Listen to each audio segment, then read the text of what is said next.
That was Where Does a Body End by Swans. Alrighty.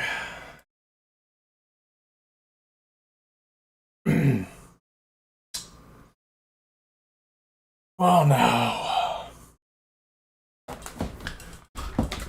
let's open up with talking about how the Trump administration has finally officially moved into the coping stage of the US dollar losing its status as the global reserve currency to the Chinese yuan. And now they are saying, what is JD Vance saying here? JD, blah, blah, blah. Let's see. What exactly does it say? How does he justify this? Let me turn down the encoding because my internet service provider's infrastructure is deteriorating, as I've repeatedly stated, and I feel like it's important to state that because we are in a stage where soon the internet won't be a thing anymore, or it's going to be very shitty. We're going to return to like the dial-up.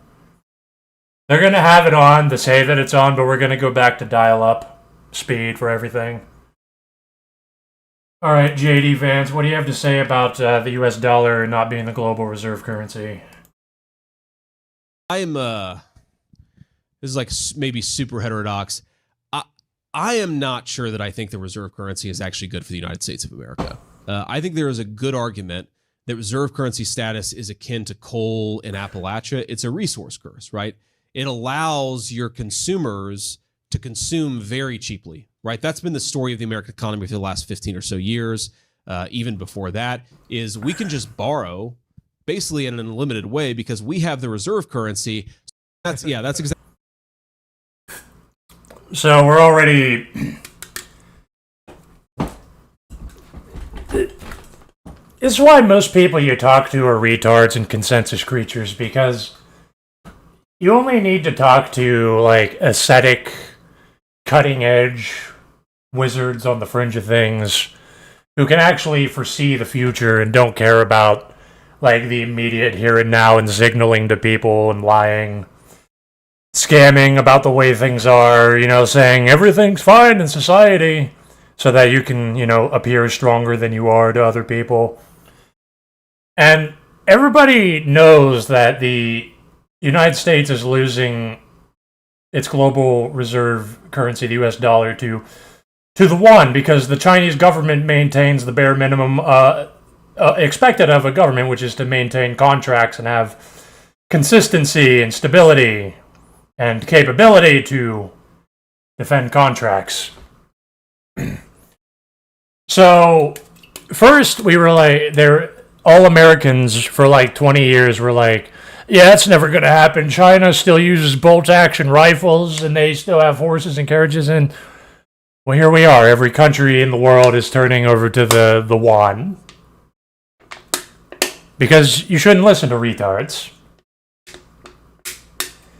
And you have to be able to analyze things on a much deeper level. Like, what does the United States lack that China has? This isn't just to glaze China, because obviously I think China is a corrupt hellhole ruled by an aristocracy, but it's important as a lesson to analyze what they are doing right compared to what America is doing wrong, which is everything.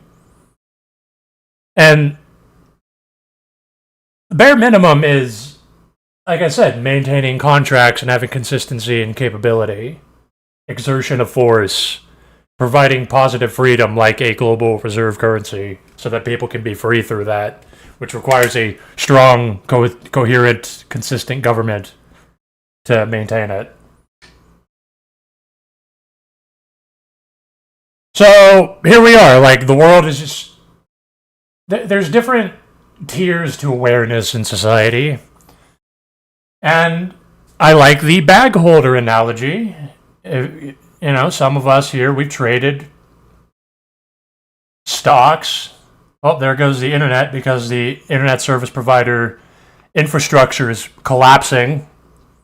No matter how much money we throw more money at the internet service provider to have worse service. That's the state of America now. It's going to be nothing but a spiral from here on out. It's a death spiral with just scammers. And those who have experience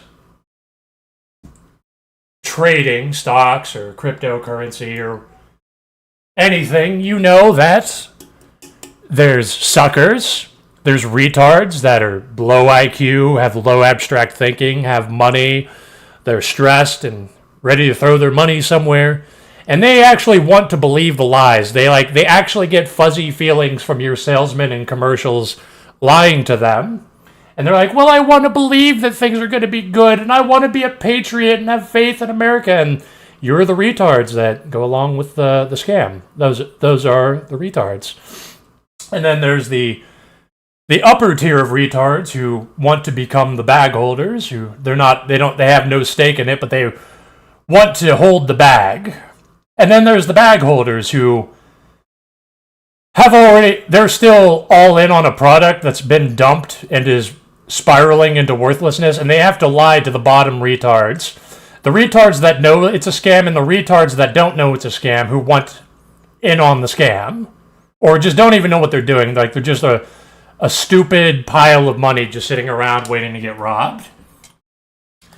And then eventually those bag holders will be able to join the pump and dumpers who are already gone. The guys who have already cashed out.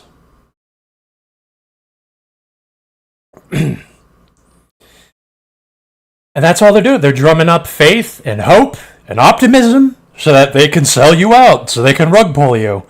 But you know what's amazing about this system is the money printing and the inflation. So it's a merry-go-round that just never ends. It's just people getting rug pulled and scammed over and over, and people slave away paying for it through inflation and taxes. Like you're just getting robbed. You're just paying it all off. And you're just getting dunked on over and over by the pump and dumpers and the bag holders.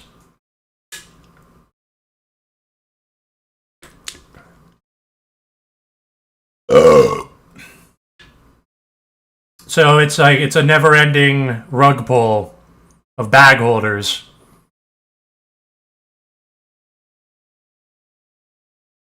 Just round and around, and there's no collapse, there's no end coming. It's just going to be never-ending inflation. I mean, the only end is like decades, who knows, later. When you're eating actual cardboard and drinking mercury water, everything's polluted. Everybody's a mongrelized sub-80 IQ retard in an oversaturated labor market fighting each other in the parking lot over who gets to be exploited more. And the only way that this is all going to stop is when people physically can't do the work, the slave labor that props up this fucking never-ending carousel of theft.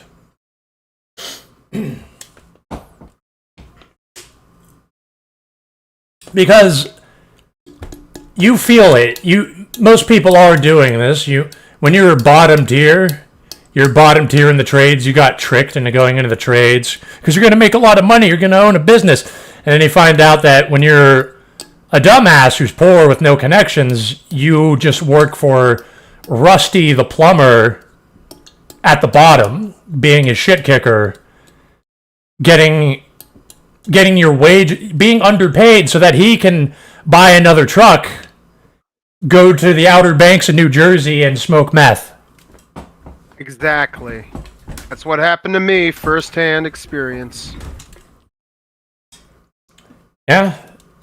Like, that's clearly what's going on, and maybe you're not in the trades, maybe you're just a box stacker, or you're working in the kitchens, or you're an underground miner. And when you're working these jobs, the pain and burden that you feel pressing down on you and crushing you, that's like the weight of the system. You feel it, carrying it on your back, carrying a bunch of useless, rich parasites on your back, people that do absolutely fucking nothing, and you are being overworked more and more for shittier goods.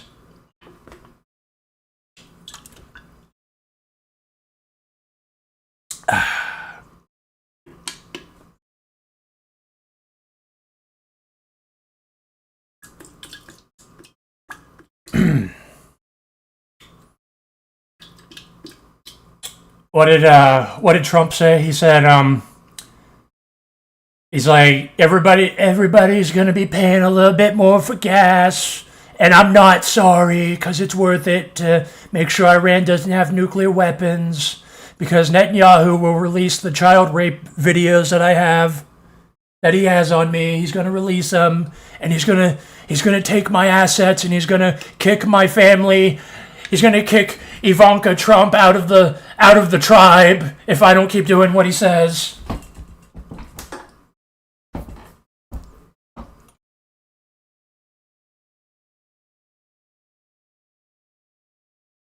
Oh.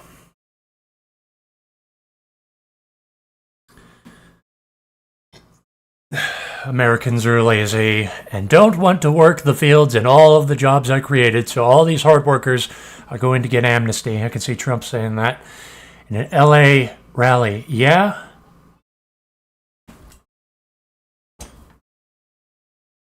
Yeah, he probably would. Well, you know what he's going to do is he's probably going to find some way to save face. He's going to try to make sure nobody knows that he's granting amnesty. It's going to be some underhanded way that they're going to do it.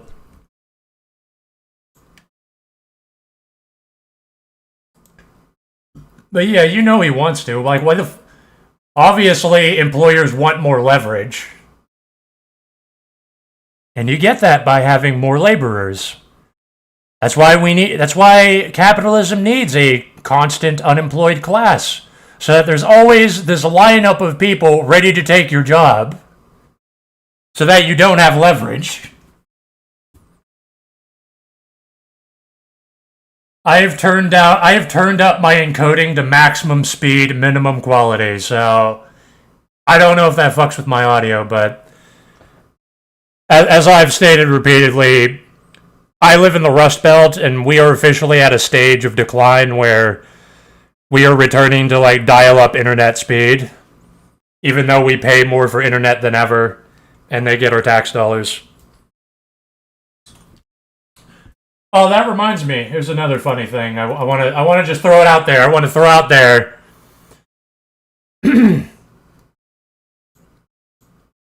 There's two things. There's two things we talked about, and this shows. This is my bigger point about how America is in decline, and it's just a never-ending scam at this point. So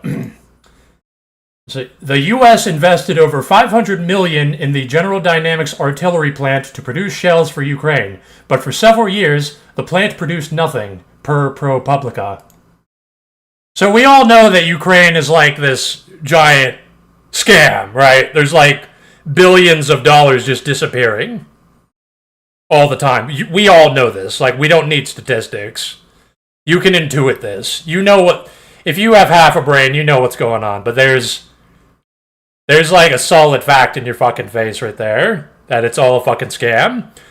Literally, and this is happening on the local level. This like small businesses are doing this too. There's like seatbelt factories that are getting bailed out by the government to produce nothing, to just sit there, and the owner is just collecting your tax dollars. Like, this is happening everywhere. It's all a fucking scam. Everything the United States at this point is doing, you know it's a fucking scam. Let me pull up another one. This isn't something that has happened yet, but this is something that's going to happen. In order to reduce the dependence on China, the US and Japan are advancing plans to mine massive rare earth mineral deposits 6 kilometers beneath the Pacific, per Bloomberg. The location is near Minamitorishima, potentially creating the world's deepest undersea mine, and I don't care about anything after that. So, let's analyze this for a moment. So, first of all, the United States is not going to do this.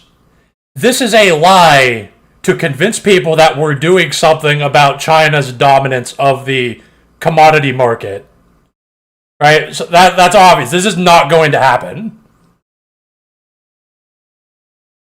It's like, okay, and then here's the other thing.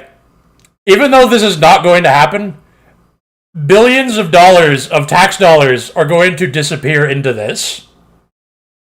So you will still be robbed as people act like this, because this is how an empire in decline functions. Right? Oh, you're being a pessimist. You're being unpatriotic. You're just a loser. I'm optimistic. You know, I believe everything's fine. You're just a loser. Wait, I want to believe that things are good. I'm a patriot. I'm glad you're doing this. I want my tax dollars to go to this. I want my tax dollars to go to this because I want to believe everything's going to be fine. And then that is basically the engine that disappears billions of tax dollars into the ether so that rich pedophiles can build nuclear bunkers in New Zealand where they keep their 7-year-old sex slaves. And so that Israelis can burn down forests in Argentina and build property on there in preparation for America to become a massive spiraling, polluted, exploited, mongrelized hellhole that we already are, but it's going to get worse because Guess what? Inflation and infinite debt allows this to continue. So, I just want you guys to think about things that are happening. See, don't get too into politics, because that's not, I don't want you to get obsessed with politics and economics and stuff, but I want you to have like a gist or an intuition about the way the world works, about human nature, about the Kali Yuga. Like, I want you to realize that like every time the United States does something, it is a scam. And the United States is incapable of doing any large projects anymore. It's going to be just a degradation or a repurposing of existing things that we have. So, take for example, but we're building data centers. You know what a data center is? It's a big concrete sheet metal block where they stack a bunch of graphics cards on top of each other to lie about the AI bubble. It's a bunch of graphics cards stacked onto each other, connected to AC, filling your area with noise pollution, polluting your water, raising your electricity prices, your water prices. And when you complain about it, people call you a loser. Because that's what atomization is.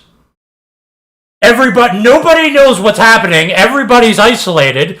Everybody's living in the here and now. Everybody's scared and in pain and frustrated and insecure about their standing in the world, about themselves, their sense of self. So anytime they encounter any kind of weakness, usually in the form of somebody critiquing society, they're like, oh, you're a loser. You're a loser and you're lazy. Like we were talking about last week. How Thomas Massey, every time he talks about corruption, he was talking about the affordability crisis on Twitter. And Thomas Massey attacks corruption pretty much every fucking day. And that's why he's going to lose his job to a Jew in January. And every time he talks about corruption, Thomas Massey is like, since Ron Paul is no longer relevant, since his son is a Zogger, Thomas Massey is basically the arch libertarian. Like everybody is like, this is an individualist society, and all of this mass corruption and atomization and everything happening. All these retards around you, anybody who calls himself an individualist, they have no idea what that word means. They're a symptom of individualism. It's the logical conclusion of it. But even a principled, actual individualist, free marketeer, libertarian, he's actually out there pointing out the corruption, and people call him a lazy loser. They call him a lazy loser, saying, you're just mad because you're going to lose your seat to a Zionist in January because the boomers all watched AI slop about Thomas Massey being in a romantic three-way with Ilhan Omar at AOC. Therefore, he must be replaced by a Zionist. Wolf isn't talking because I'm monologuing right now. I'm almost done. It's okay, Dags. Go on. Thomas Massey gets called a loser. You say he's a psyop? I don't entirely trust Thomas Massey, but I can acknowledge some good things about him. He's an individualist, and individualism leads to the problems that we're in right now. Okay, but he still has principles. It's important to note this, he is like an individualist, a libertarian. He gets called a loser and lazy. He is a politician. He is regarded as the de facto pope of libertarians, like one of the few good people in the national government. He gets called lazy and a loser because he complains about corruption. Because that's where we're at. That's what this country is now, and everywhere else is going to fall in line. South Korea, Japan, because they're stupid enough to fall under our sphere of influence by however that has to happen. They're coming with us. Europe's coming with us. Everybody who trusted us and our retarded Masonic paradigm is going down with us.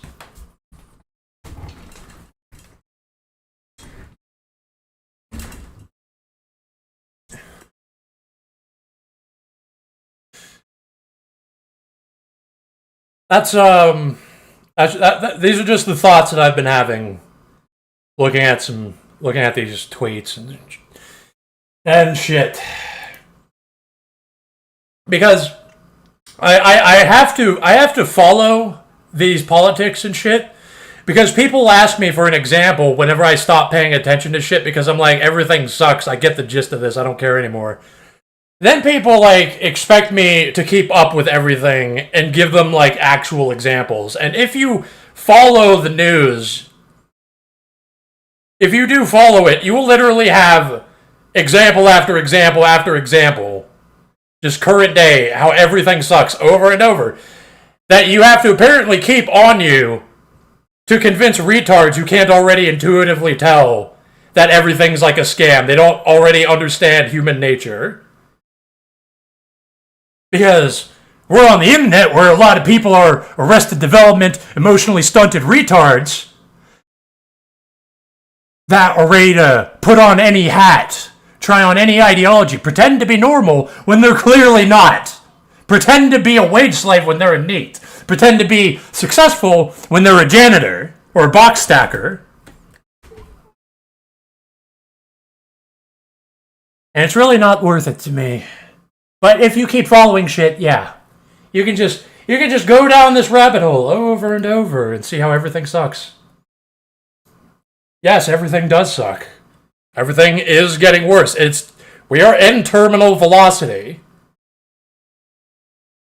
I thought I was gonna be dead, and that would be the reason that these streams would end, or I would become disabled and not be able to talk or something. But you know what actually might happen is that the infrastructure in this country might actually get so bad that I will not have a good enough connection to stream. That can actually happen. And the price isn't going to get better. It's not going to get cheaper. You're paying for high-speed internet and getting dial-up. That's what's going to happen. That's inshitification. That's how everything's going to get worse, and there is no collapse. Get that out of your head, if anybody still clings to that. I've been saying this for 3 years at least. No collapse is coming. There's debt and inflation to keep this going forever.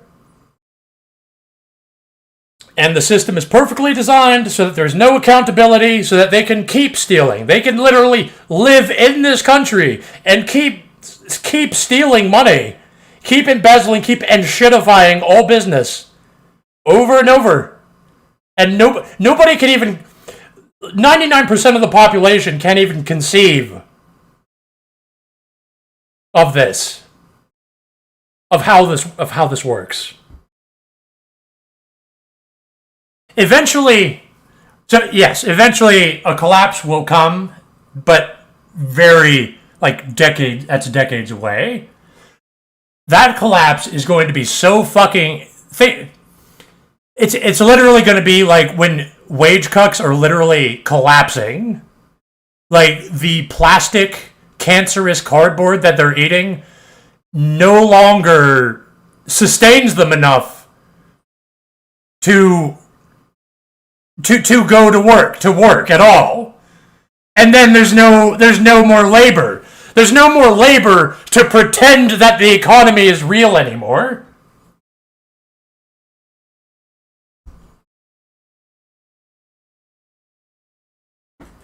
That's when the collapse happens, and that's a ways off.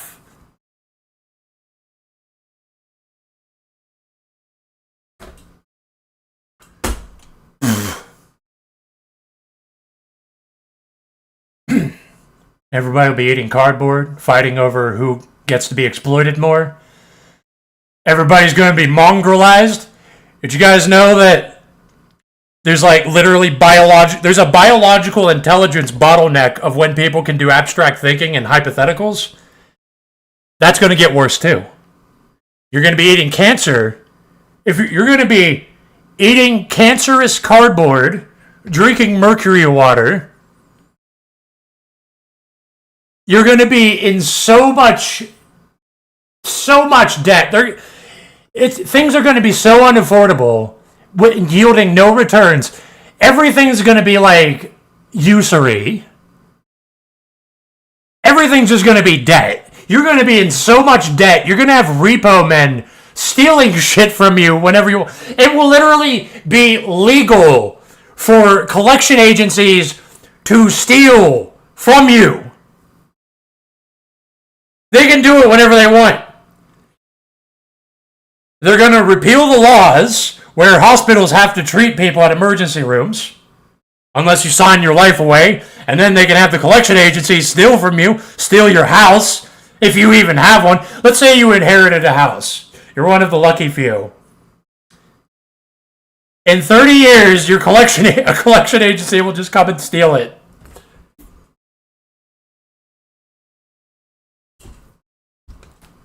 Yes, it is the plot of Repo. Repo the Genetic Opera. That seemed so fucking absurd, didn't it?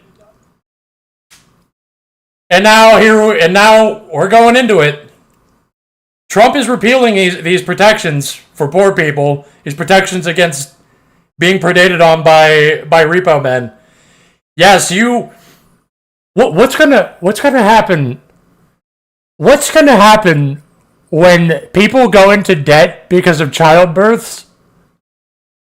And what if they're too poor that they don't have anything to steal?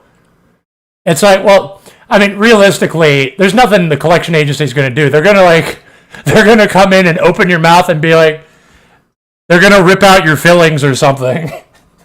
That's what they're going to do. Or they're going to...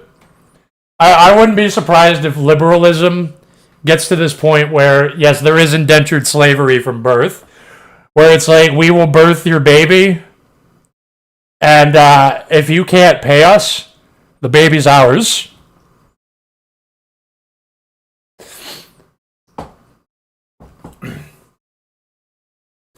We already have collection agencies just robbing people right now. Like, it's already happening. It might not seem like it if you're like a NEET, or you're just like a wage cuck who's atomized and you don't really talk to anybody. You don't really know what's going on around you. There's already like repo men just hitting people every day, everywhere. And that's going to increase.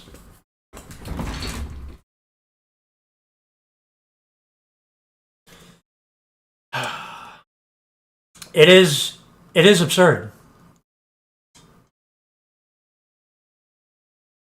What we gonna do with big titty nationalism, AOC's Aryan section? They're gonna like arrest people for misgendering people and import immigrants, and then the Republicans will be like, oh, they're letting in brown people and they're trannies, and then the retards will vote for Republicans again to dump coal into the rivers.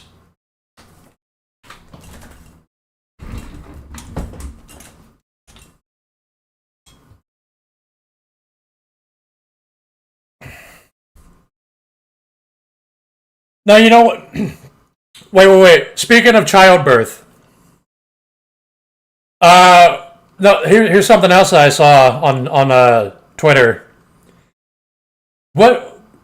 This happened probably like 6 days ago or something, so my memory needs to be a bit jogged, but I think J.D. Vance or Kevin O'Leary or someone like that, or some right-wing retard that gets promoted by the Zionists on Twitter, these guys, they started saying, just have your child at your house. As in, you don't deserve to have a child in a hospital. It's like, what do you expect, poor fag? What do you just have the child at your house? So we're going back. So we're going to increase child mortality rates by 30%. Is that gonna solve the birth rates for white people?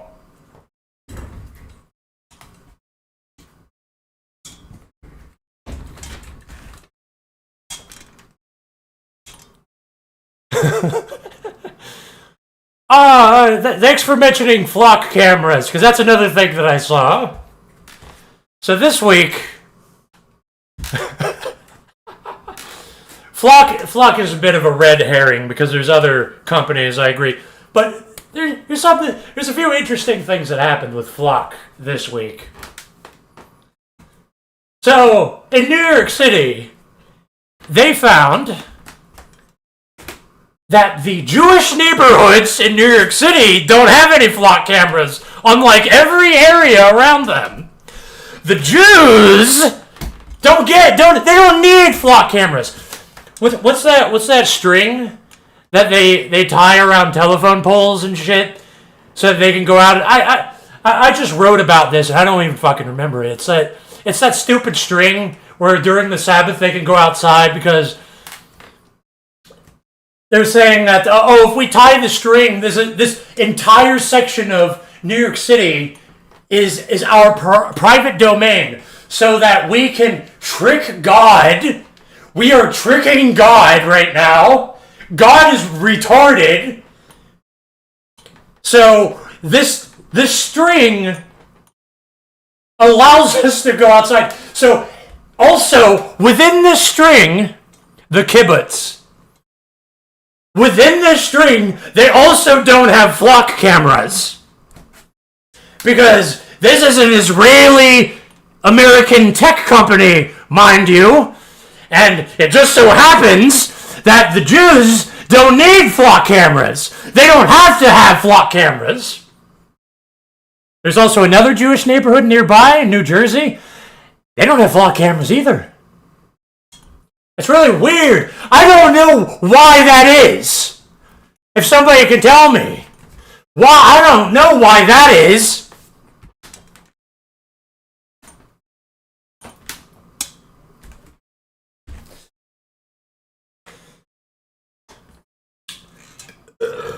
And you know what? I saw a thread on Reddit. They were talking about this on Reddit. And you know what the Redditors were doing? Oh, that neighborhood? That's a rich white neighborhood.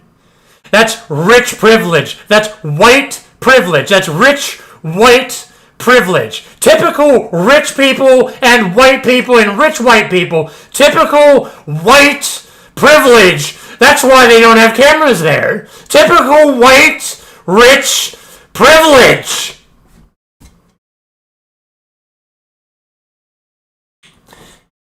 And you know what happened in that thread? People started talking about how it was a Jewish neighborhood.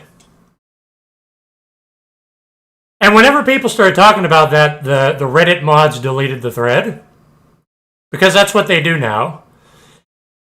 Because the week before that, I saw another thread about Israel funding NGOs that push migrants into Europe. And when people started talking about that, Reddit mods deleted the thread. Because the people support. You get the updoots. I get updoots when I talk about the Jewish neighborhood not having flock cameras and Israel supporting NGOs that flood immigrants into Europe. Everybody knows this. You'll get swarmed by Zionists and bots. You'll get attacked by our Judaism users. And Reddit is like a relic of the censorship from the 2010s, where if you misgender people, if you talk about trans and Jews and immigration, you get banned, you get unpersoned, you lose access to your bank account. Reddit's a relic of that. They're still banning people. I guess people like Ghislaine Maxwell is still working there. more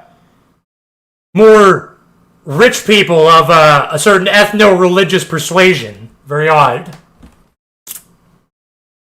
Very strange. I don't know what the connection is. I don't know why Jews don't have flock cameras in their neighborhood. I don't know what the connection is between Jews and Israel. I'm not going to pretend to. There probably isn't. It's obviously made up by chuds.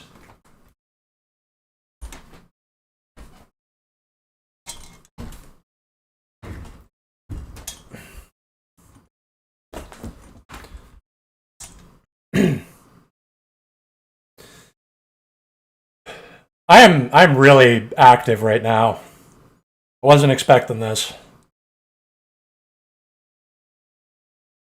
Reddit mods are the IDF, NSA. They have some interface where they have hundreds, thousands of bots and people on bases scouring through all Reddit posts with Jew and Israel in them. Yes, absolutely. I would post in hobby subreddits. Like I would talk in like World of Darkness subreddits and Warhammer and stuff. And if I ever mentioned like Jews and Israel, there would be an Israeli bot who would pretend to understand the hobby, coming in like, "Hey, how do you do, my fellow kids? I sure love Israel, and people who criticize it are anti-Semites." And they obviously know nothing about the hobby. Because yes, they're clearly scouring across all subreddits, not realizing that a lot of them are hobbies. Like you need to have electrical knowledge, or you need to read Warhammer 40k game books or World of Darkness rule books or something to participate. So you kind of stick out like a sore thumb. Because with World of Darkness, it's a modern political setting. So inevitably we're going to talk about Israel at some point. And it's not going to be pretty, and everyone you talk to is a retard. Because most tabletop players are retarded, especially Redditors. And if you talk about Israel and the Jews, you're going to get botted. You're going to get swarmed by retards that obviously don't belong there.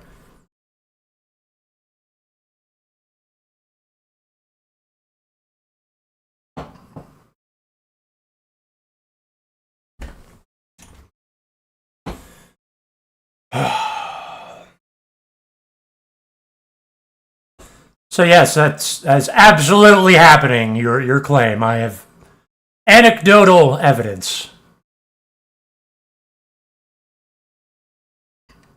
Invasion of Spain's African lands was clear as day. That was orchestrated by Republic and J-supported NGOs. Well, Israel was literally bragging about it. They had Israelis bragging that they were supporting NGOs. So now, something that was a conspiracy theory, anti-Semitic conspiracy theory, 20 years ago. Now it's just common knowledge. Now it's just common sense. Wow, it's weird how you know things when you don't care about consensus. It's crazy how you can know things without waiting for retards or the system to tell you. You don't have to wait to find things out, like cattle.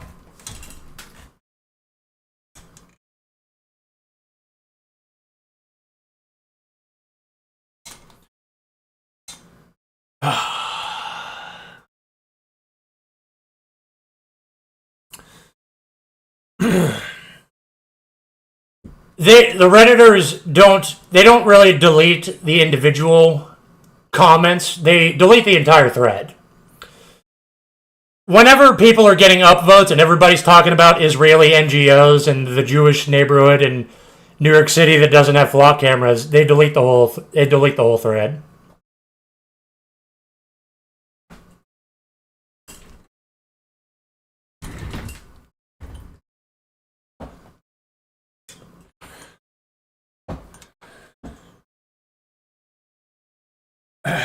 What was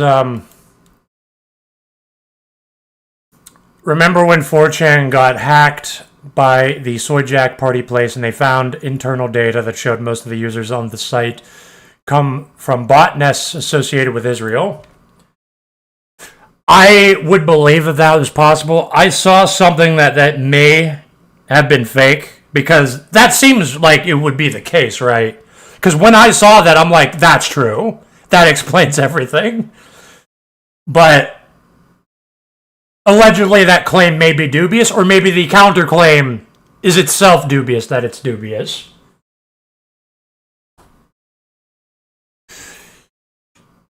Yeah, you got to utilize the four-cornered logic and retain your emptiness on these things.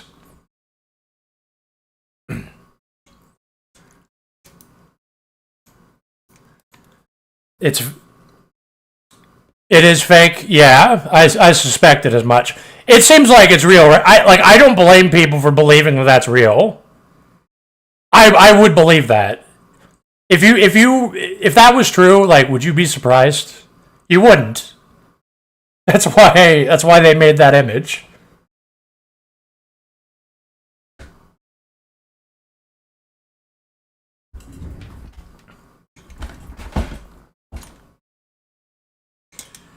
Anyway,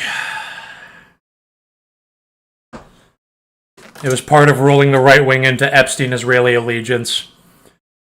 Like when Nick Fuentes was talking about how based Epstein was. Yeah, I mean it was also libtards and leftists that were talking about how based Epstein was, and thoughts on the Luigi situation. I'm not allowed to express my thoughts, but you could probably guess what they are.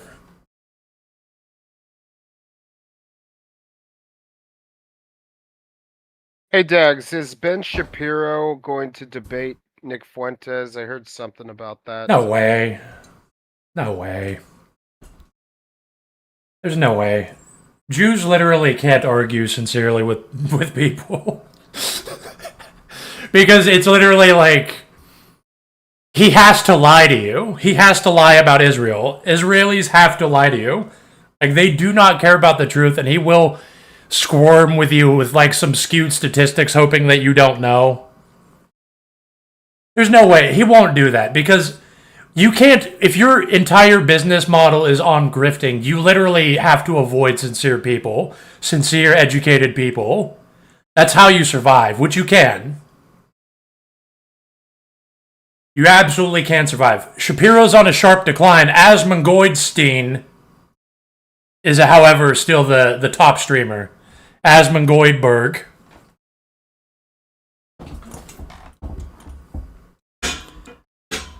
As long as they have retards like that and all the retards on Twitter, I mean, they're fine. Ben Shapiro, he played his part.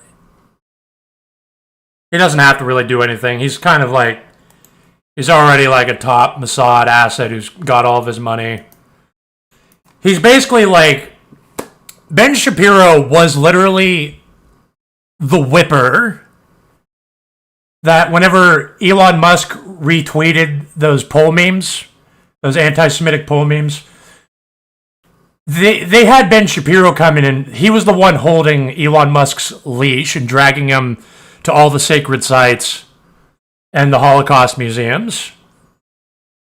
That's already his position. Like, he whips Goyim.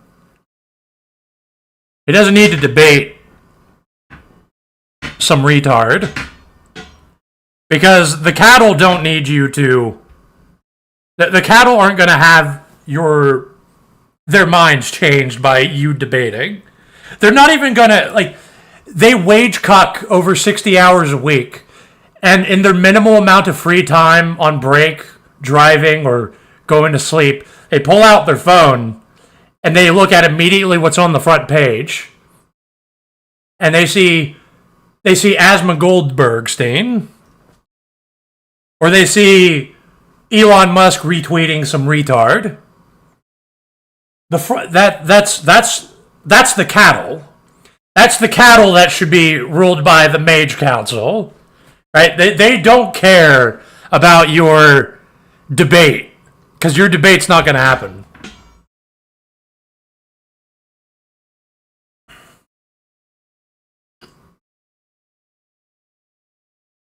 Nick Fuentes, he's also trying to get into the mainstream. He's backpedaling out of a lot of his edginess. I was watching his discussion with Hunter Biden on Channel 5. And, like, nothing was accomplished. And Nick basically made it about, we were just, like, lashing out because you guys try to police our minds and our words. And being edgy was like a rebellion. It's like, this is just stuff that we say to spite you, to lash out. That's how he was framing it. So it's not like, because he is a retard. Because Nick Fuentes, when Trump was attacking Venezuela, Nick Fuentes was saying this is based. When we were threatening Greenland, he was like, this is based because wars that don't benefit us and only benefit rich people, it's based if it's happening in one hemisphere but not in another. Like, he can't justify, like, it doesn't matter if the war actually benefits us at all. It doesn't matter what the war is. It only matters what hemisphere it's happening in. That is retarded. That seems like bad faith. That seems like controlled opposition. That's retarded. So yeah, I don't trust him. I don't trust him at all.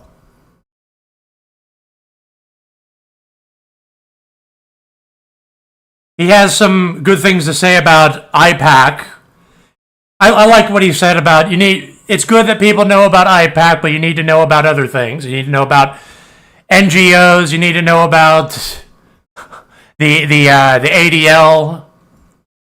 And that's good because that is true. But he's just a more truthful person who leads you into the slaughterhouse. He doesn't know where he's going. He's not a mage, is the problem. He's not enlightened. He's not an alchemist. He's not a Buddha. He's not a wizard. He's just some retard who happens to know a few good things. He happens to do a few good things, but his ignorance and his desire to be integrated into the system will ultimately lead to the corruption and failing of anything he's tied to.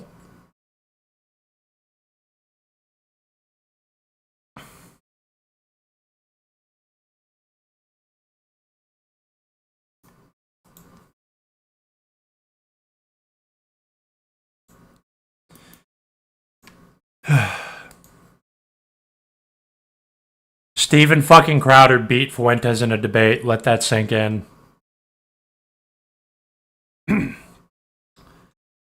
I haven't seen that. I honestly don't care to see that because it seems unproductive and that seems like it's going to be brain rot because neither of those people interest me.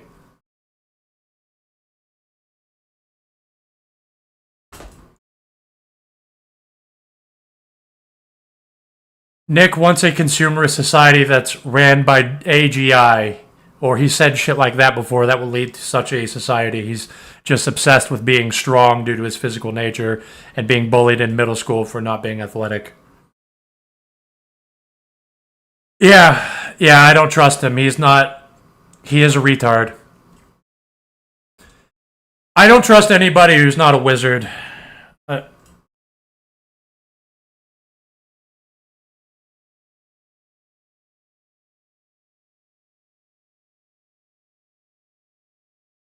I don't trust anybody who can't conceive of how duality is an illusion and that the mind is empty. If you can't do that, I'm not following you anywhere. I know you're doomed because you're cattle, you're livestock. You are unaware that the mind is not inherently anything,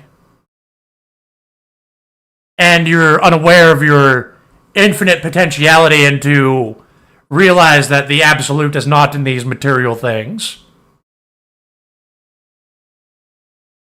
Debates are retarded. I can read a section from my... Oh wait, I actually uploaded that. I uploaded that video called CCC Consensus, where one section of it I talk about debate.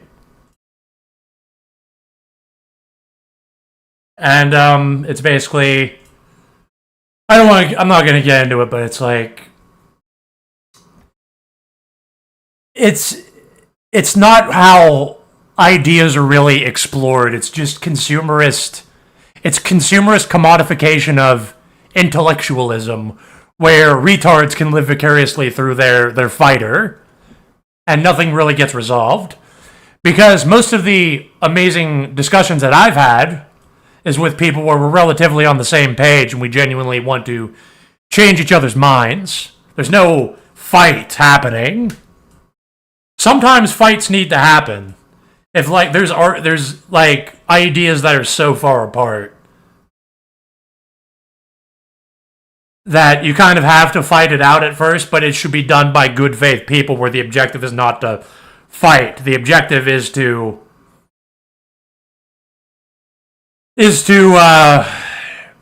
elevate.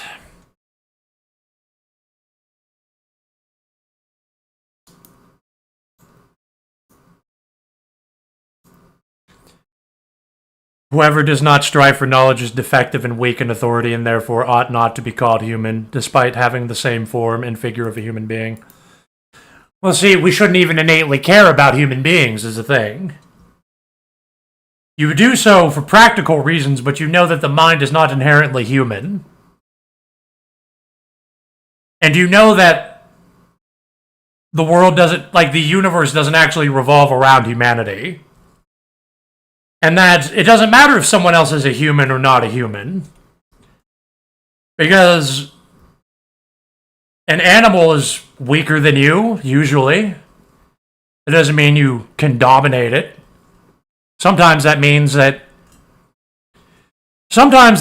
is better for you to control it because it's not capable of thinking on par with you. But if you go down that line of reasoning, you realize that wizards should rule the world and that most people are livestock that should be cared for and treated well, but they should be, disciplined and controlled and kept out of, like, the final positions where you make the final judgment on things.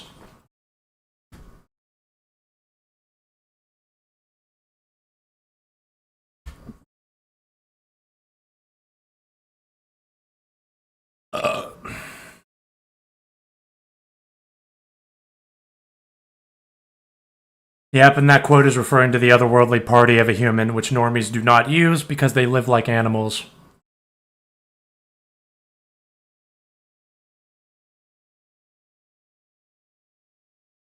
See, like, you eventually just kind of become like a mind that's inhabiting a human body and you're satiating it to perpetuate your own existence because there's nothing else. Like, what else are you going to do? If things aren't that bad, you just perpetuate it. You learn how to continue your existence, and then you get into science and you learn what's good for you, what's good for society. And while you do that, you also retain the knowledge that the mind isn't inherently anything.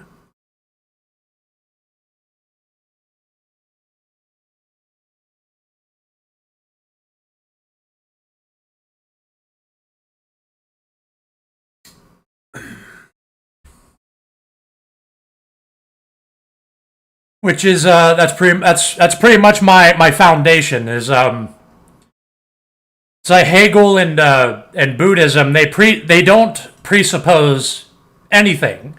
The only thing they presuppose is nothing. Any philosophy worth its salt presupposes nothing, as in you start from nothing. Nothing is the beginning. Nothing is the beginning and the end.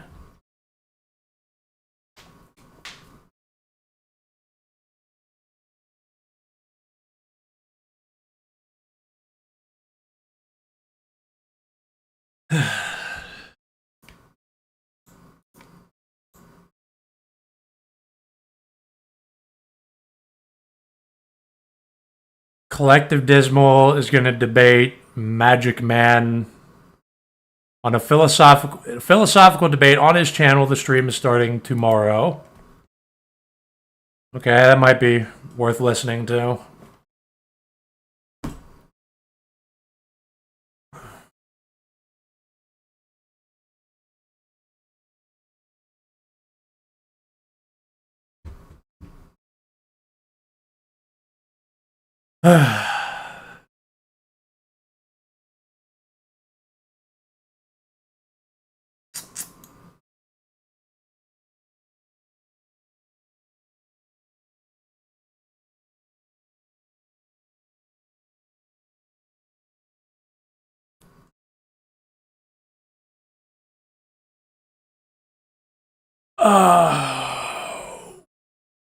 Yeah, I don't trust e-celebs that aren't wizards, and there are no wizard e-celebs that are successful.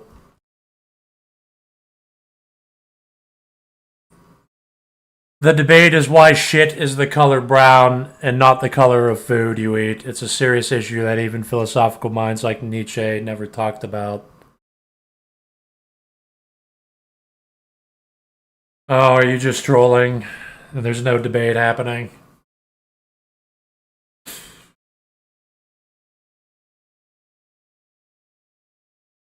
I mean, shit is the color brown because of its chemical composition radiating a certain position on the electromagnetic spectrum. It's not, it's a scientific quandary, if anything.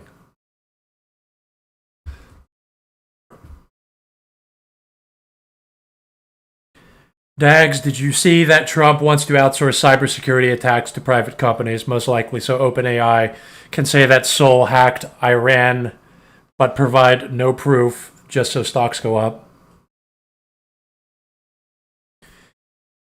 Yeah, they're outsourcing. It's no surprise. You know what's hilarious is the notion of America blocking AI or robot or car related things coming out of China. Because some people realize that even though normal people, oh, buffering, blame my ISP. I guess if people need to go up there with pitchforks and torches to fix what they're doing.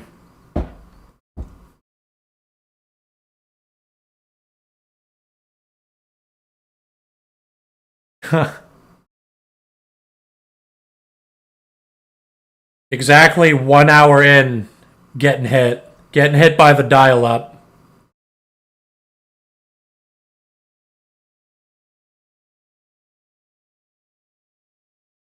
Did you know Donald Trump is actually cutting federal emergency services for my state, for Pennsylvania, at the same time that we started having tornadoes for the first time in like a century?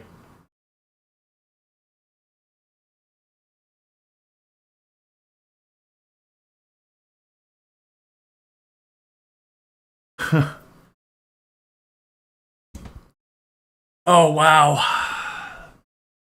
It is hitting zero. It is hitting zero speed. That is fantastic. And the funny thing is that there's nothing I can do about it. It's literally everything's just getting worse. Everything is getting worse. That's what they're gonna do. They're gonna make the internet shit, and you won't even be able to stream to talk about it. That's how they're gonna eliminate dissent. They're just gonna shut down the infrastructure. They're gonna let it just fall apart and collapse.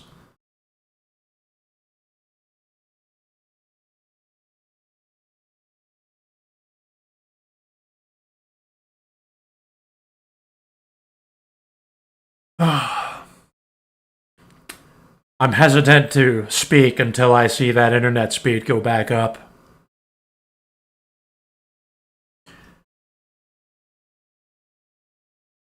Oh well. If it goes down, I already screamed pretty much a bunch of cool stuff in the first hour. The powers that be are trying to shut you down, Dags. The powers that be are just a bunch of corrupt retards that are sabotaging the infrastructure so that we can't use the internet anymore. Like they don't. It's not profitable for them to maintain the infrastructure. They can just have us be on dial-up speed and charge us even more to have the normal speed. They can just inshitify your service.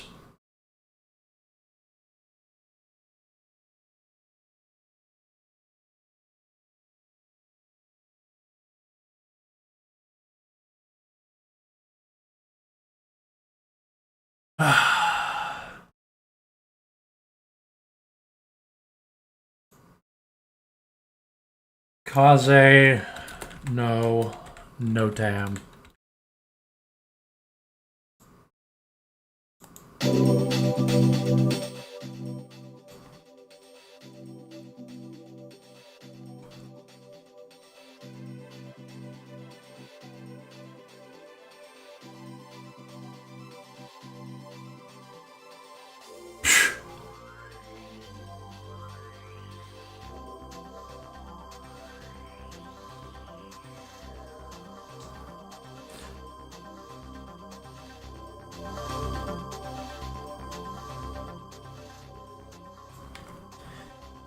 Everything is getting worse and sucks, and I can literally look at a line chart on my fucking computer to prove it.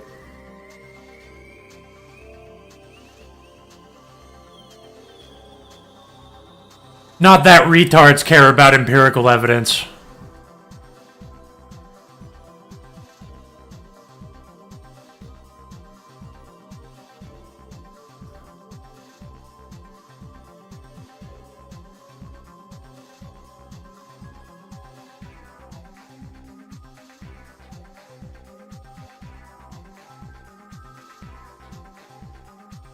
Oh, stream might go down for good this time.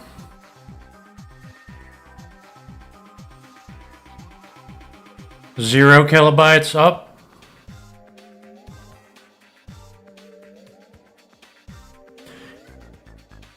This is a good time to mention my my ISP is Armstrong.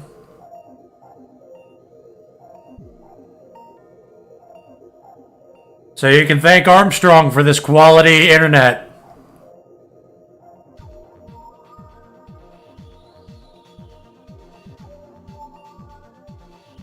Armstrong and other ISPs, they take your tax dollars to enshitify their service, charge you the same rate, and demand, oh, if you want your internet to stop sucking, you know, you gotta pay premium now.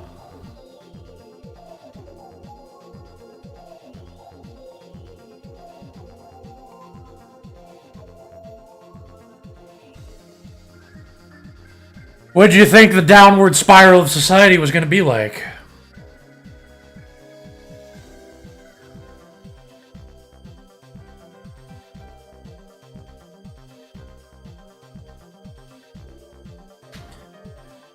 Pennsylvania is the only place I've ever been to that was worse than Canada. I'm happy to hear that, Dismal. I believe you. I don't deny that for a second, actually. This place is fucking shit. Yeah, our lives are pretty fucking hard out here.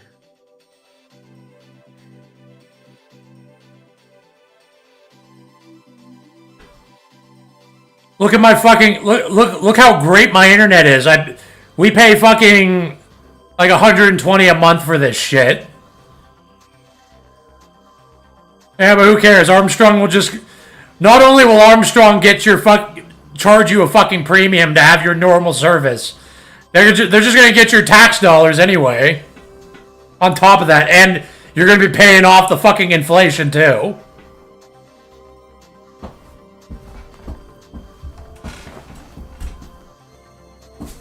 Because that's how America works now.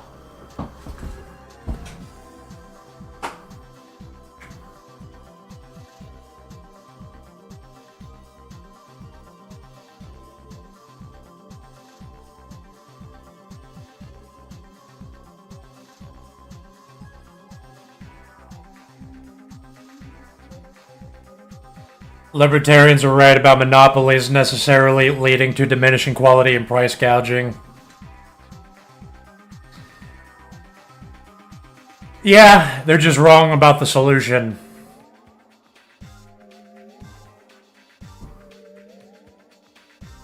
Libertarians always lead to this problem.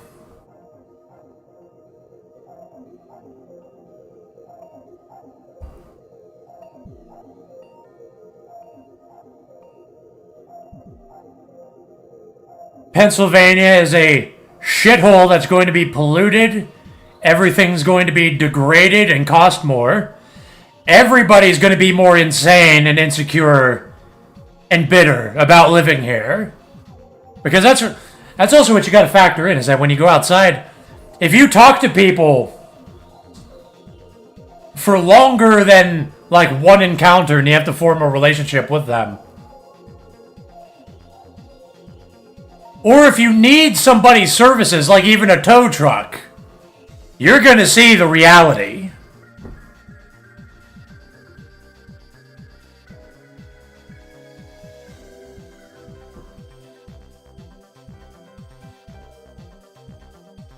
If anybody here, I don't know who this applies to, but if you think all white people are good and the problem is just non-whites, I mean, Pennsylvania will change that. Oh yeah, we have the lowest of the low of the white race here. They're basically just absolute subhumans.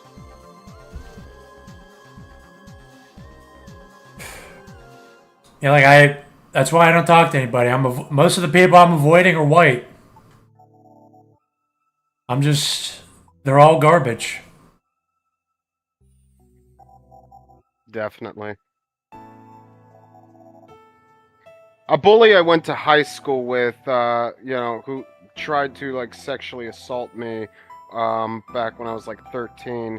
He ended up shot, and he's now like a paraplegic who was like messing with the wrong person. He worked as a tow truck driver, and he was in another tow truck driver was on his territory.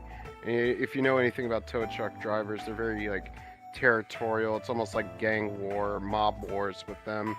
And he picked on the wrong person. He was like, he's now a paraplegic, and I'm happy about that. I wish I was paralyzed from the waist down. That would be pretty awesome. Get the welfare.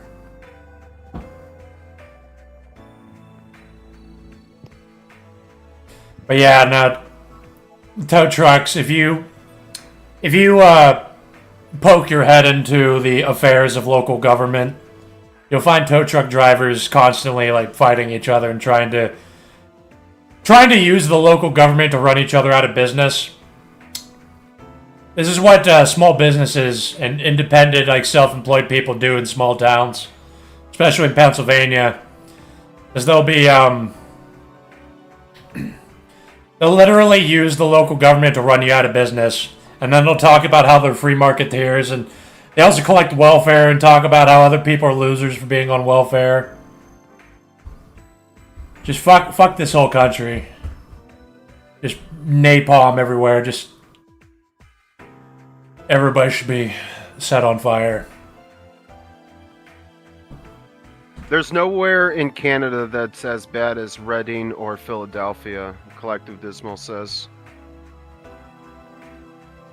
And that's funny, because that's living around the urban areas is actually a step up from where I live.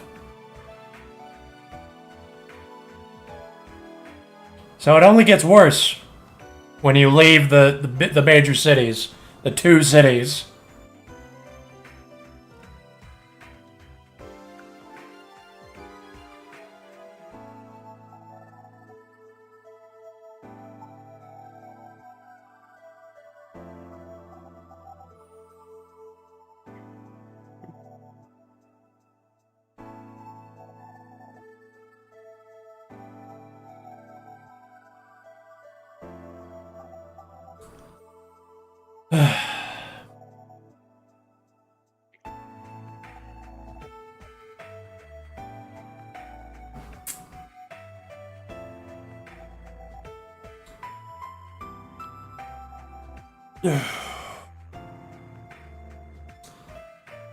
That sucks about the internet is it makes me kind of play games less because I can't stream them.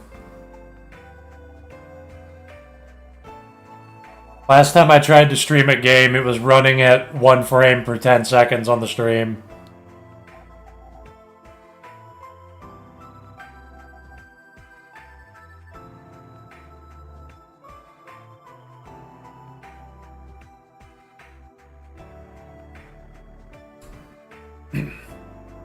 Yeah, libertarians are right about some things, but they do not have the right solution.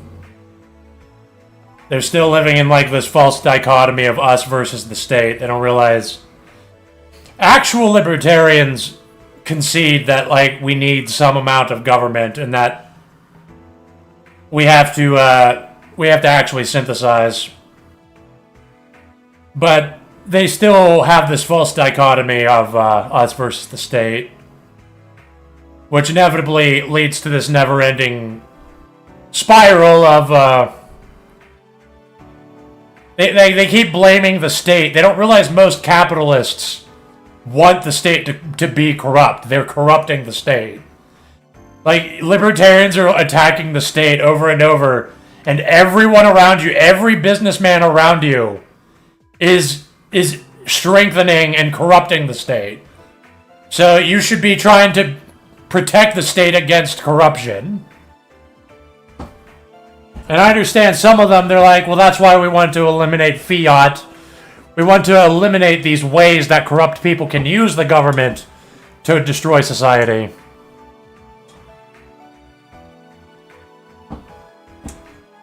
But see, that's doomed to fail because that's never going to happen. Fiat isn't innately bad, and we're not going back to the gold standard. It's just virtue signaling. It's like, oh, I'm the cool Republican. I'm the libtard. I'm the libertard.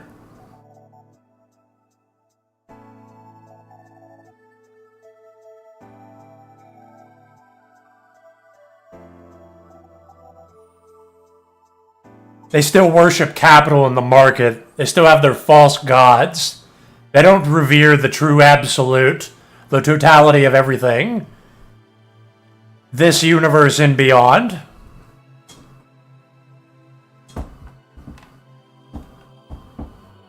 So they will always fail.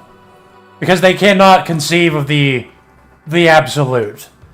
They assert the market is the absolute. Gold is the absolute. And they're wrong. They're wrong every time. And it's really selective. Like, people will call themselves free marketeers, but they're just liberals. They're just liberals that want their turn on the corruption carousel. Joe the plumber, Rusty the tow truck driver in the small town, he's corrupting your local government. The farmers, they're corrupting your local government. They're doing it. You don't have to worry about billionaire pedophile boogeymen. Look around you. Look at the cattle, the livestock that are ruining everything.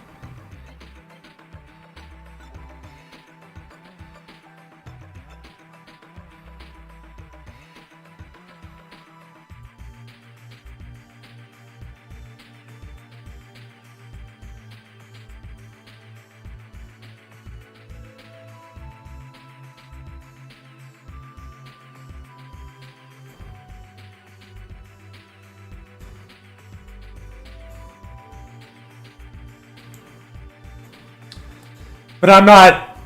People that are actually principled libertarians, which is very far between a libertarian who's like, oh, I'm a farmer. No thanks, I won't take any welfare because I'm not a hypocrite. It's like, okay.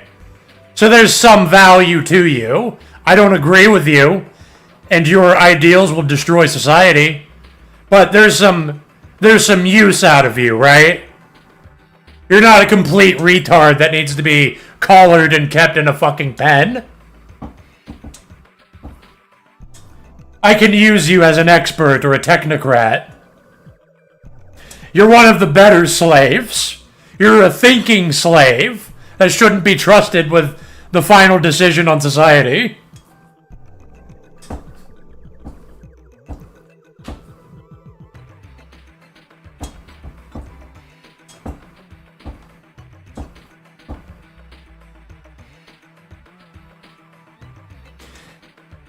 If you say something should be illegal, then you aren't a libertarian. Yeah, that's fucking retarded. Because that's anarcho-capitalism. Most people are retards. See, this is what I'm not going to do anymore. I'm not going to ascribe political ideologies or any ideology to retards. I'm going to be like, you're a retard. You're not a libertarian if you believe in laws. You're a retard. You're not a libertarian. You're just a retard. Rich people are communists because they want to own more things. You're a retard. You're just a retard. You're not an individualist or a libertarian or an ANCAP. You're a retard. You should be a slave. You should be building the pyramids. Retard. You shouldn't be talking.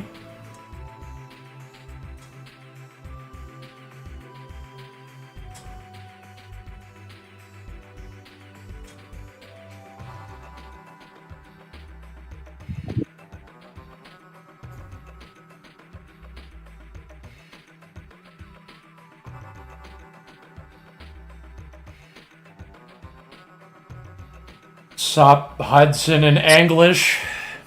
Yo, what's up? How's it going? How's it going, guys?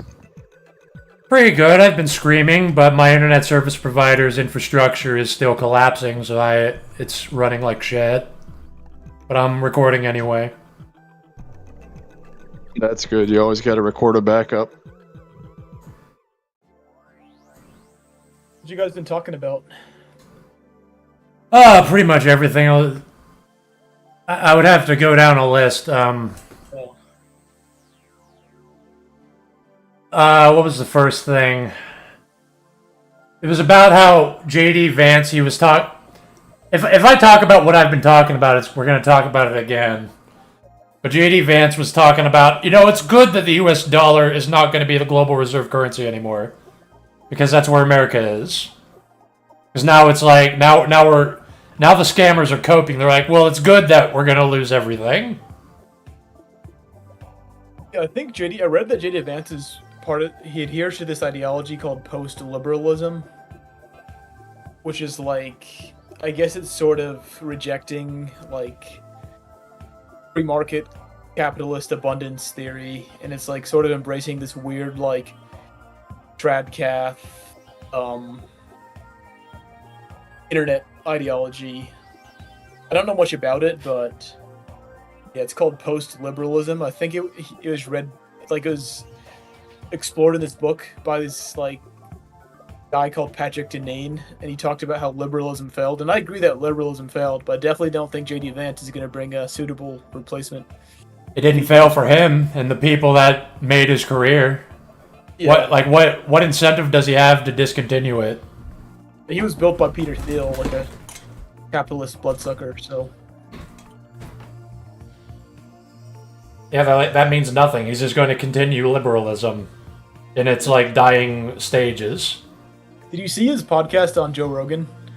Yeah, where he had to... I didn't see it, but I saw, like, the clip where he was downplaying Israel. Oh, he was having a tough time because he couldn't please the Israel people and he couldn't please the anti-Israel people either. Like... Yeah, that's why you have to avoid, like, debates and sincere people. You can't be confronted and have an open dialogue because you will be easily disassembled. What's all this talk about Israel? I don't know how to start an introduction. I'm so sorry. That's all good. We're just talking about JD Vance and how he's like having to appease like different online bases, different political factions. It's about how JD Vance is literally a dogshit politician. Nobody really known about him before 2024.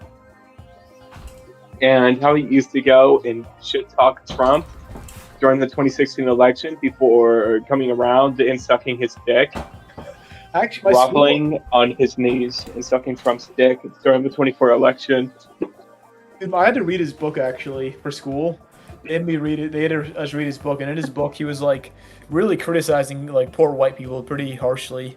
He was like doing like pull yourself up by your bootstraps morality, and he totally did a 180, and now he's pretending to have like always have been like a nationalist or whatever.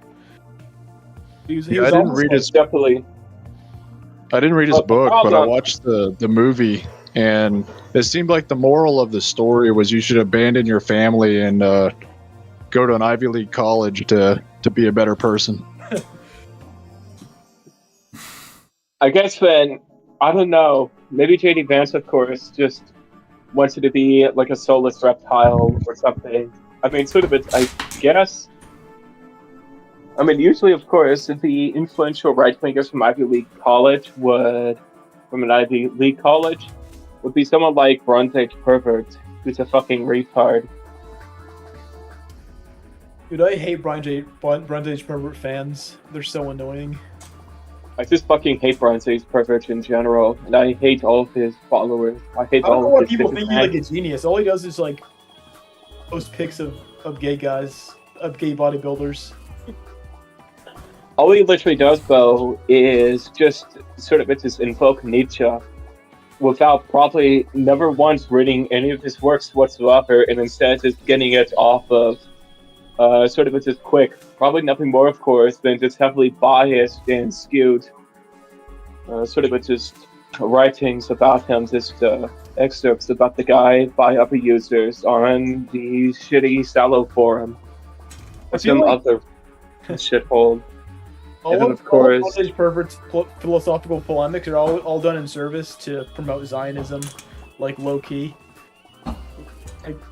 Which is bizarre because of the fact that his entire dogshit Zionist larp is immediately, of course, is completely proven wrong by the fact that the Palestinians exist, though.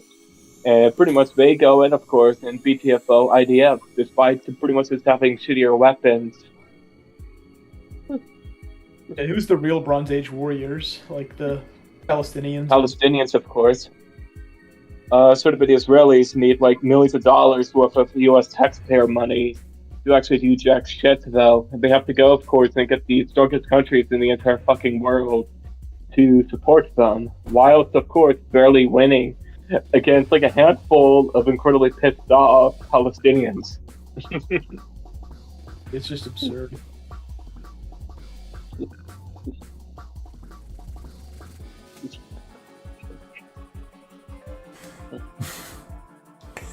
Yeah, I don't follow him much, but I know that he's a dumbass. I saw he said something good that I don't remember, and I acknowledge.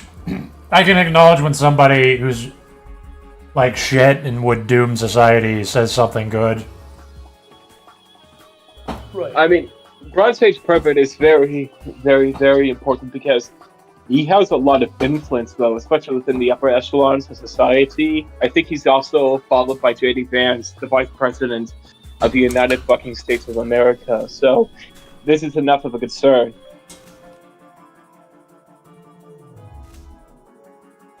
Like, this guy he pretty much has a lot of weight, but he's not afraid to sort of swing around.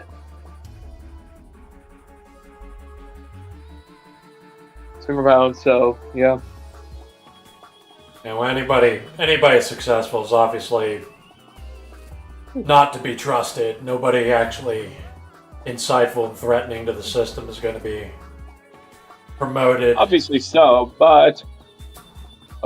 of course. I mean, usually most people boil down the successful people, of course, are just completely useless and have nothing interesting to say. Like Asmund Gold, completely useless. But Bronze Age Perfect is a little bit interesting because of the fact that its entire LARP is, nothing short of a pretty much just moral bankruptcy, though. Just blatant, obvious moral bankruptcy and hypocrisy, of course, trying to go and pretend to be some sort of intellectual Nietzsche stuff. You guys all beamed. Yeah, I don't even really remember what all I didn't like about BAP, but I don't really care. It's Yeah, like, that's fair. it's not an ESO lab that I really care about. It's like, okay, this there's very few people on Twitter worth like listening to. There's this one guy called Apolitical and another guy called I Hypocrite. They're generally pretty good. I haven't seen anything. Political. He's always on the money when he's calling out like Zionists and Yeah. stupid rightoids, stupid right wingers. Those are guys that they're kind of successful just by virtue that they've been grinding away for so fucking long. Yeah, like if you're like on Twitter posting prolifically for like 11 years, like you're gonna have a big account. Like it doesn't mean you're like a shill necessarily just because you're big. Yeah, see, he's not even that big still. It's like it's he's still very small relatively. He he gets basically shadow banned. They don't get promoted. Yeah. Like because if I was never banned on social media, I would have tens of thousands of subscribers. I would have thousands of followers on Twitter. Yeah, your early YouTube channel in 2016, it was like blowing up pretty quickly, wasn't it? Before you. Yeah, I mean it's not really stuff I'm really proud of, most of it, but it was really like it was hundreds of thousands of views with 3,000 subscribers. That's insane. I mean, if I had that, I would probably be more retarded than I am now, because I think like the loss of that kind of forced me to reflect a lot, because I was just kind of a magatard before. Yeah, I think a lot of us started there, though. That's fair, though. A lot of us, like our political awakening, started in magatardism. Yeah, I still have. I could show my. I have a Keck statue and a MAGA hat. So, I remember Sargon of Akkad was like super into the praise Keck thing, Kekistan. Yeah, like I have the little brass frog on the pedestal statue. Well, 2016 did feel like a magical year, even though we all got swindled in retrospect. Yeah, well, we learned a hard lesson. Yes. We know better now, and it seems that the cattle will never learn. Yeah, well, that's part of what Apolitical. That's one thing he does. He's constantly calling out like dissident right magatards who claim to be like nationalists, but they're still ideologically enslaved to supporting the Trump administration. It's just embarrassing at this point. Yeah, they have no solutions. Everything they do would just be a continuation of the failing liberal system. Yeah. Like if you you got to know at least a few things. If you're like a National Socialist, I will pay you a bit more credence. I do think Hitler was kind of a dumbass, and a lot of people around him. We could definitely do way better than that, but if you're a National Socialist, it's like, okay, well, you understand that liberalism is doomed to fail. Yeah, if you still put faith in this sort of plutocratic democracy, I don't know what to tell you. Like, I don't even want to speak to you, to be honest. Yeah, like it's just like a bare minimum. You gotta be some kind of guy who realizes that if you're somebody who realizes that you can have individual freedoms through a strong government, I guess you're like a tiny minority. Yeah, people have to get past the negative conception of freedom. Of like freedom is just freedom from being like restricted. That's like a naive opinion in my opinion. Yeah. Yeah, that is true, because positive freedom, you gain positive freedom through like a government building roads and maintaining a culture where you don't get shot in the head, and contracts are honored, so you can have a non-violent agreement that will be enforced in a court of law without you having to just grab your gun and kill a guy if he reneges on the contract. You know, like that's positive freedom. Right. That's why America's failing, because America doesn't fulfill the basic the basic thing a government's supposed to do, which is to uphold contracts. You can't trust the government. You can't trust the entire American system. Every single thing it does, like, I used an example. America is like bullshitting about how it's going to do deep sea mining to overthrow China's domination of the commodity market. No, the fuck it isn't. That's going to be a giant scam where nothing happens and like $1 trillion will disappear into the ether.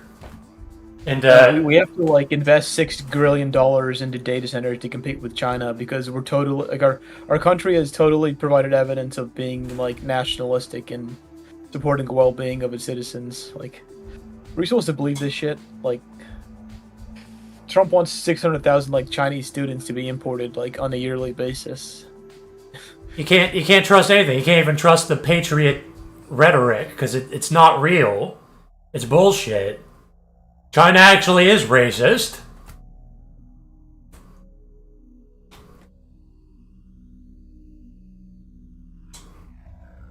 China is racist and defends contracts.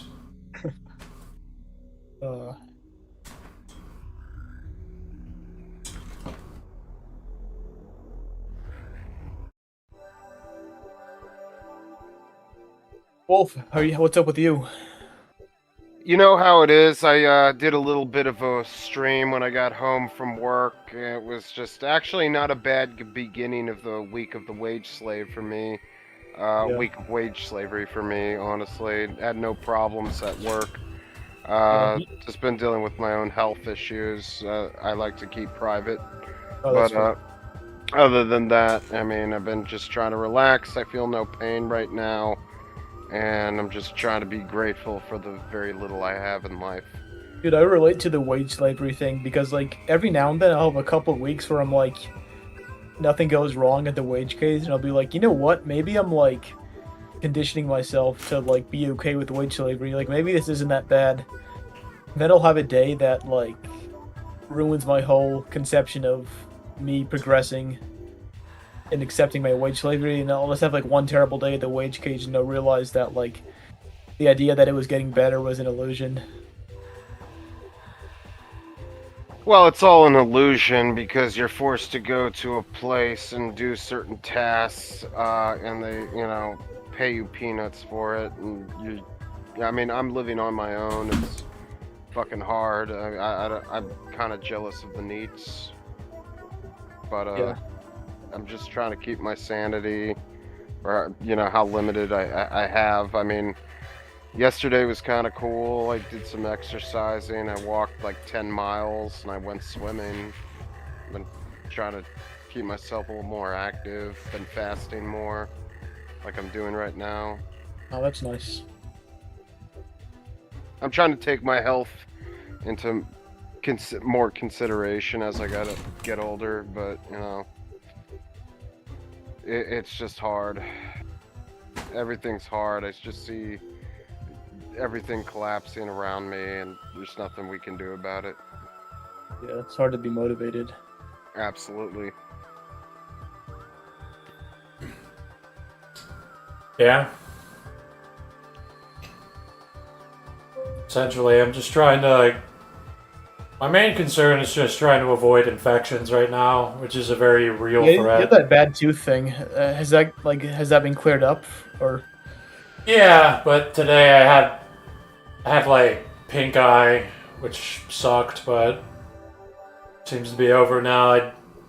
There's like nothing I can do about infections. I just try to stay clean, wash my underwear in the sink. Fucking try to like wash my contacts, but I always just fucking fall asleep when I don't plan it. Honestly, I find even the most like menial basic tasks to be like utterly exhausting and torturous. Like cleaning my room, brushing my teeth, like I don't know. I don't know how people have the motivation to do even the most basic life tasks on a routine basis. The way that I've thought about it is, obviously depression doesn't help, but it's, for some people it's kind of like an unconscious regiment where it's like I'm just doing nothing right now, or I'm gonna be out of my house. I might as well brush my teeth before I go out. I'm gonna be out away from the house for a while. So you brush your teeth. Yeah. There's probably smarter ways of like strategizing. Well, the main problem is Daggers. nobody told me to fucking do it. Yeah. I just wanted to know, do you get a lot of fresh exercise? Often do you go out for walks, or Well, I'm kind of a spurg, so I kind of move around to music while I'm just like in imagination land. like pretend to dance at a rave in your house? Yeah, basically, just like jump around and like people would be. It's something. It's like an actual condition that I have. It's some kind of mental problem that I've always had since I was a child. Because when I would play video games, I would be like hyper stimmed and jump up and down and shit, and that's how I am with music. That's why I say if there were clubs around me with good music, I would probably be going to them. Because I need to just move around while getting stimulated. That's where a lot of my time actually goes, or why I don't get a lot of shit done. But that is exercise. I remember listening to trance music for the first time. I was like 16 years old, and I was like dancing for like over an hour while listening to it in my room, autistically by myself, kind of spurging out, what is this joyful music, I never listened to before. Was a fan of EDM ever since. Yeah, trance music is good. I wish sometimes I could go dance to it, but nobody plays trance, so. House music is great. Yeah, I would dance to that too. Dance to drum and bass. There's a lot of things I could get down to, but you can only do that with headphones in your own room.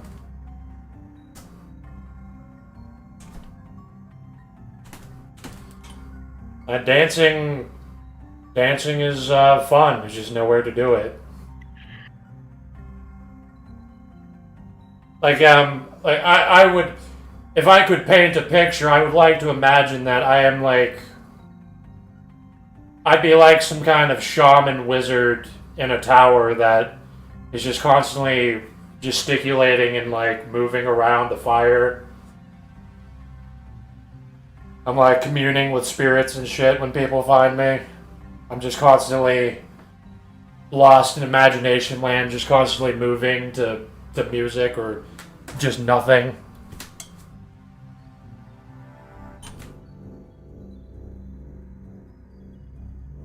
And I would say, oh, that's how he communes. That's how he like listens to the universal mind to find out like what's happening.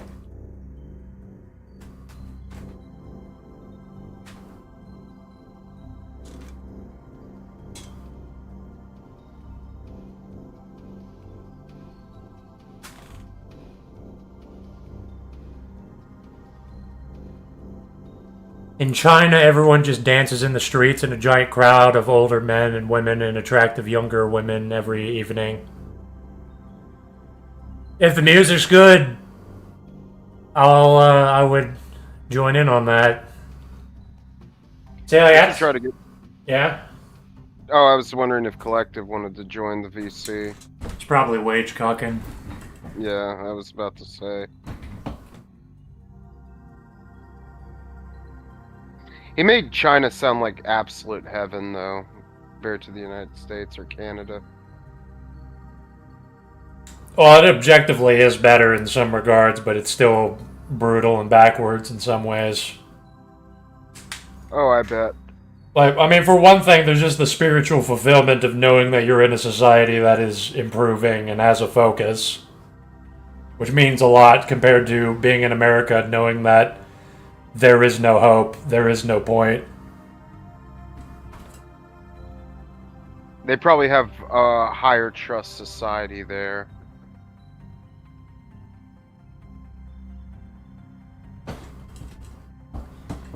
Yeah, and it's good to have a homogenous society, makes a more orderly culture. Just the way it is. North Korea's probably having... I wouldn't say that, but I would say North Korea is going to out-survive the West.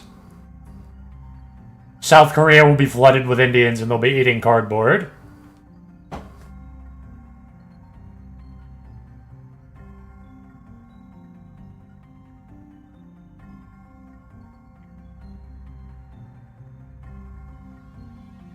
I'm pretty realistic about how I view these places, but you have to realize how bad liberalism is going to get. Like, it's not going to end anytime soon. It's going to get worse. And I'm just saying, maybe one day China's going to open the floodgates and let in Indians or whatever, but in 100 years, there's still going to be a homogenous, self-sufficient country, while the entire Western world from South Korea to Germany is still going to be like a zogged, Indian, polluted, inflated, debt-maxed hellscape.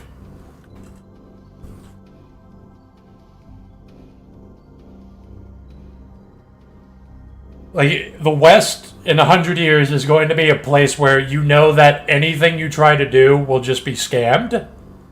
Any money you push out into the world is just gone. Just goes to some rich pedophile's escape plan.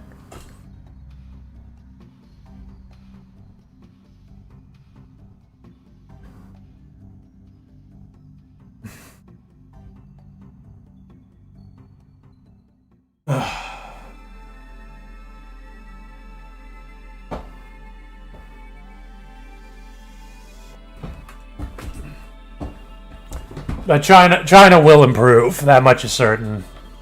China will improve and America will get worse.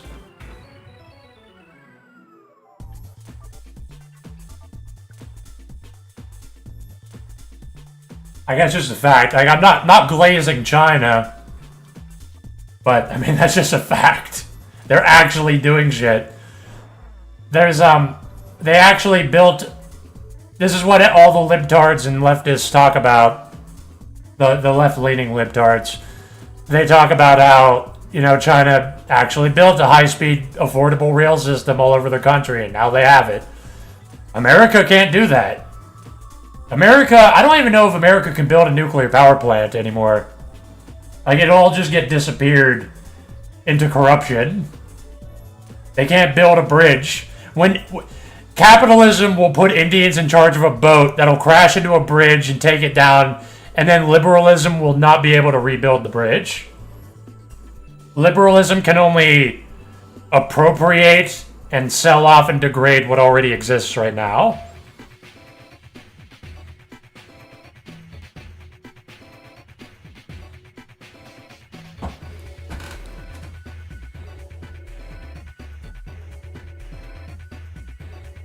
You know why California didn't build a high-speed rail system? It's because Elon Musk proposed the retarded Hyperloop thing, where let's just pay infinity money to my boring company to drill tunnels so cars can drive through tunnels.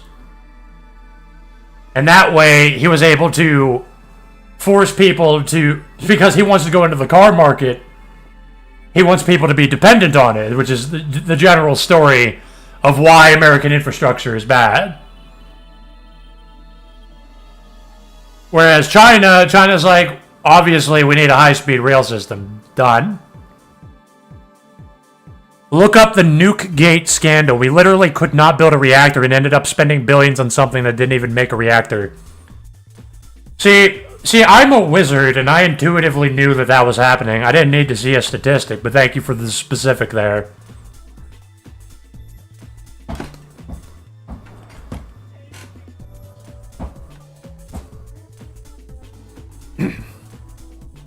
Yeah, we can't do anything. All we can do is build these fucking data centers where it's just stacking graphics cards to each other. That's it. A retard can do that. India can do that.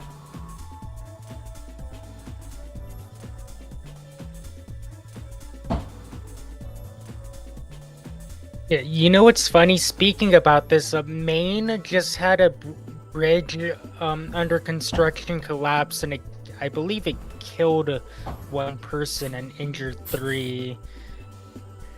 And then they delayed a project that was supposed to be done in 2025 to 2030. American made, right there. Yeah, we can't make anything new. We can only sell off, degrade, destroy now. This is the rot.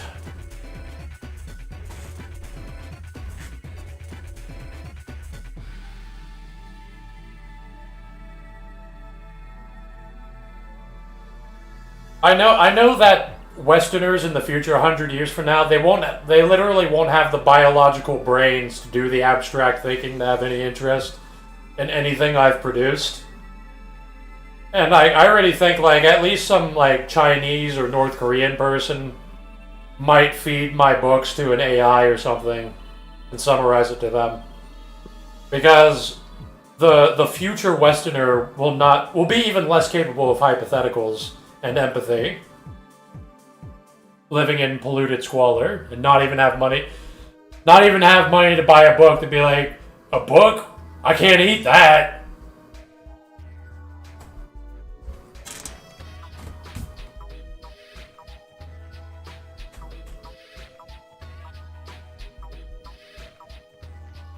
Oh yeah, they are for sure going to make it where any sort of self-education is seen as a waste of time. Oh, you're not getting money. You could be doing this instead.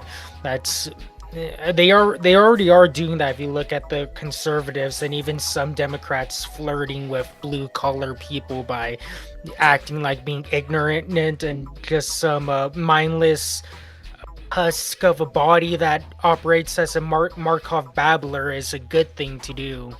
And they would just defend the status quo by saying that's the way life is. We need people to drive to work every day. We build all these highways and the interstates, so we need to use them.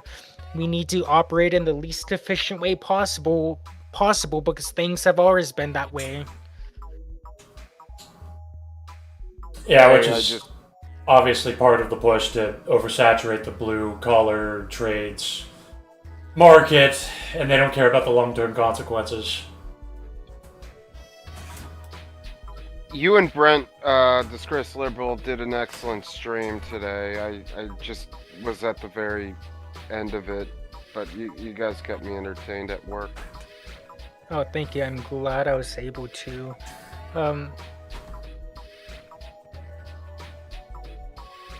I try my best, but yeah, no, I have so much frustrations today from this week because this was a week where I've been out of my house a lot, and it's good. It's good I'm experiencing the world, but reality isn't fun. And I wrote about it a bit on Dag's server, just the life of being a wage in traffic and how people act like that's noble or things should be that way.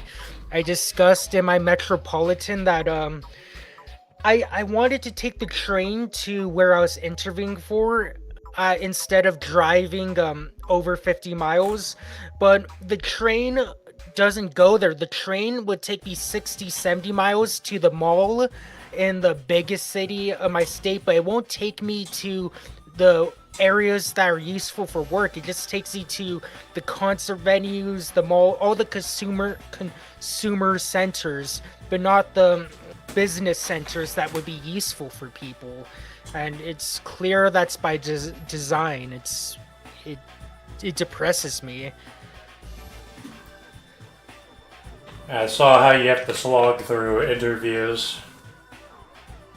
Oh yeah, my thing. Yeah, I just started this process where I had to take a hour-and-a-half technical assessment that was proctored, an introduction call with a recruiter, an hour-long hiring manager interview, a technical leadership interview, then a team interview. It's fucking miserably pathetic that's where we're at. but I'm told it should be this way. And let's just think about the justifications they say. They say employers take a big risk giving you money, so they have to know you're perfect at every level, because the employer is doing you a favor. You have to prove that you're worthy of this favor. That's their mindset, and people just accept it and think that's the way.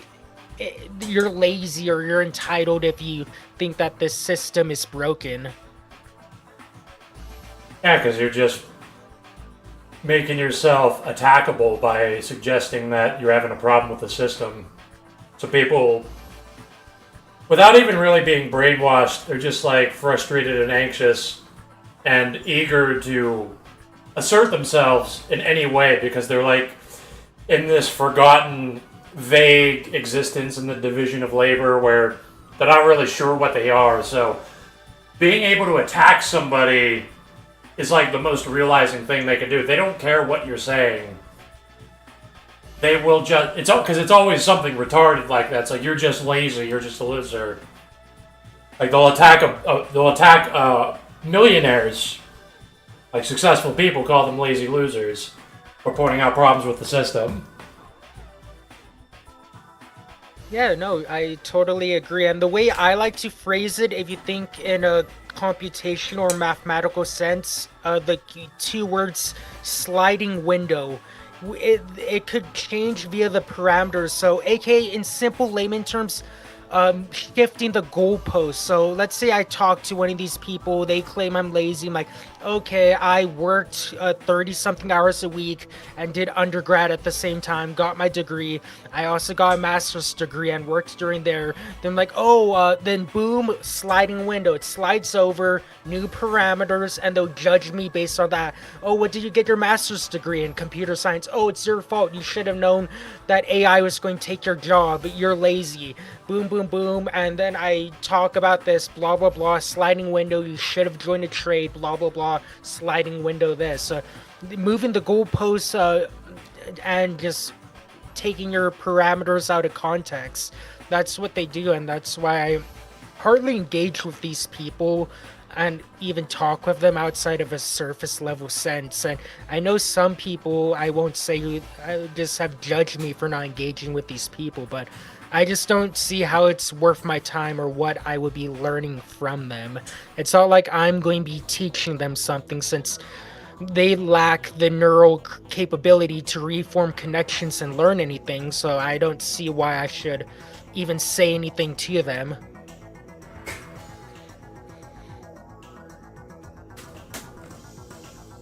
Yeah, there's no telos to what they're doing. They don't even know where they're trying to direct you. They're kind of just reacting immediately and emotionally. They might have some vague paradigm they're trying to defend that they've emotionally attached to. But it's more like just a vague bludgeon that they use to hit you with. There's no understanding in it. They're just going to negate whatever you do. There's nothing you can say to them. If I can just browse Twitter, just watch Thomas Massey get called a loser and lazy all day. Yeah, I remember I was somewhat talking with one, since I wanted to waste my time on a Saturday, I believe, and one was saying to be a real man you must own a car, and I was just being pedantic about it. I'm like, okay, let's map this into a logical statement real quick.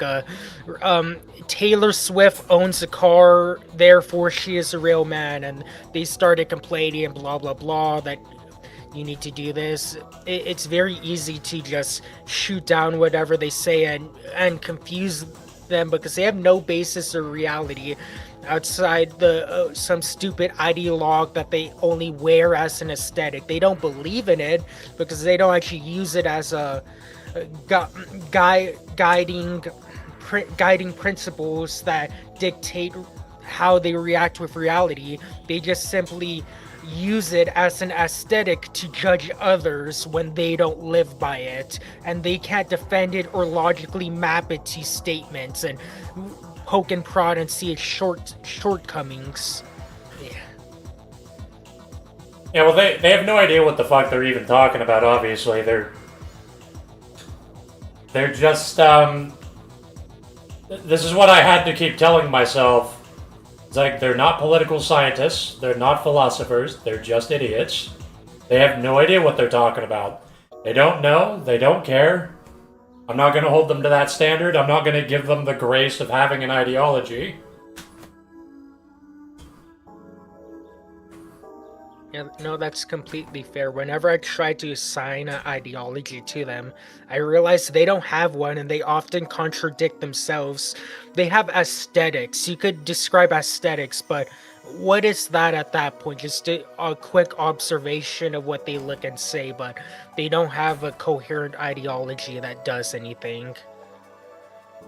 Yeah, they're more aesthetic in the sense that they rely more on, like, immediate, impoverished, sensory, low knowledge.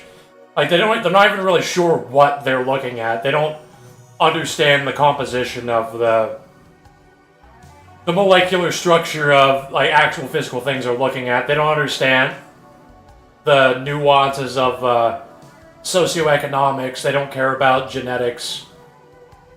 It's just very immediate here and now. Like, the lower knowledge you have, the less. You can't exactly call them immediate sensory creatures because they don't accurately sense immediately what's around them. So it's more just low knowledge. So you can say they're aesthetic based in that you have to exert these immediate indicators of actuality to them. Like, if you wanted a strong government, you would need strong-looking, successful people and like strong people in sharp uniforms and nice cars driving around who have good pay, they have a good house, they have a wife, and these are the guys you have policing the retarded cattle because they will submit to them. They can't be negated. There's no easy way for an animal to attack them. They have all their bases covered. Like, that's what people deserve to be controlled by. That's not inherently bad to have enforcers like that, but they need the proper leadership. 'Cause that's what you're just it's going nowhere. When you try to actually engage with them, you're not going to help them. And Yeah. Oh, you go. I was just gonna say, like, something I still get angry and like I wanna like murder people for being retarded, but I have to keep telling myself that truth will always exist. It doesn't need me to defend it. That's what I had to learn so that I stop caring what people think. Just let people be retarded. Yeah, no, that's a good mindset because if you fall into their mainly pathos-oriented world, and a pseudo-ethos-oriented world, you're just going to get destroyed, or by you're going to feel bad about yourself, and you're going to be wasting your time because I noticed their favorite technique. Some people like to call this concern trolling. I think some of it expands beyond that definition, but let's just say concern trolling for now, where they appear to be coming from a nice point of view and they use rhetoric and calming words or friendly language to act like they want the best for you. Like, oh, I just want you to enjoy your life and have money. That's all. I'm just giving you a perspective that might help you. They use this language to make themselves feel good internally. It's not to actually help you or make you feel good. This interpersonal technique is just to make themselves feel good, and they could always have the moral high ground. Where, oh, why are you attacking me? I'm just trying to help you. That's a technique that they use, and if you care about it, you shouldn't, but there's an audience, you're always going to look like the aggressor or a horrible person for disagreeing with the quote-unquote person all just trying to assist you. So that's something that they do a lot, that they like to do a lot. Or a technique that I just picked up on and I could vocalize now, and I notice it's been done to me plenty of times, and I went back and forth in the push and pull when it comes to this pathos rhetoric. Yeah, this sounds like concerned trolling, and it's so pervasive because they learn this technique where they just have to pretend to be optimistic, pretend to be helpful, and then they can, if they achieve that, because this is what normies want to do, they want to have absolute freedom to do totally anything they want, including infinite depravity. So the moment that they have permission, if they successfully behave optimistic and helpful, they can then engage in literally anything they want and direct discourse anywhere. They can destroy people, they can bully you, they can do anything as long as they feel like they have convinced people. It's like, as long there's no morality, there's no high knowledge behind it. It's literally, oh, if I just act helpful and nice and optimistic, I can be as sadistic and depraved as I fucking want.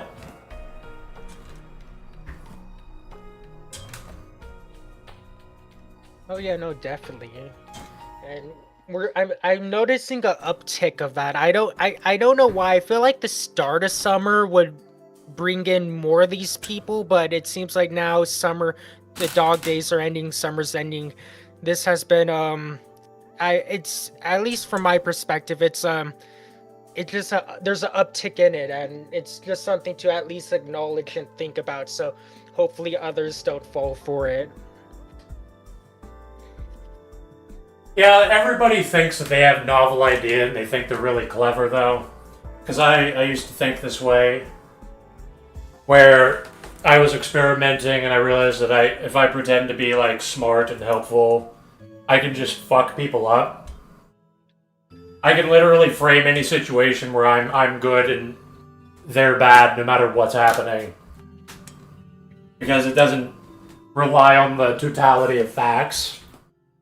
It just relies on manipulating the retards around me.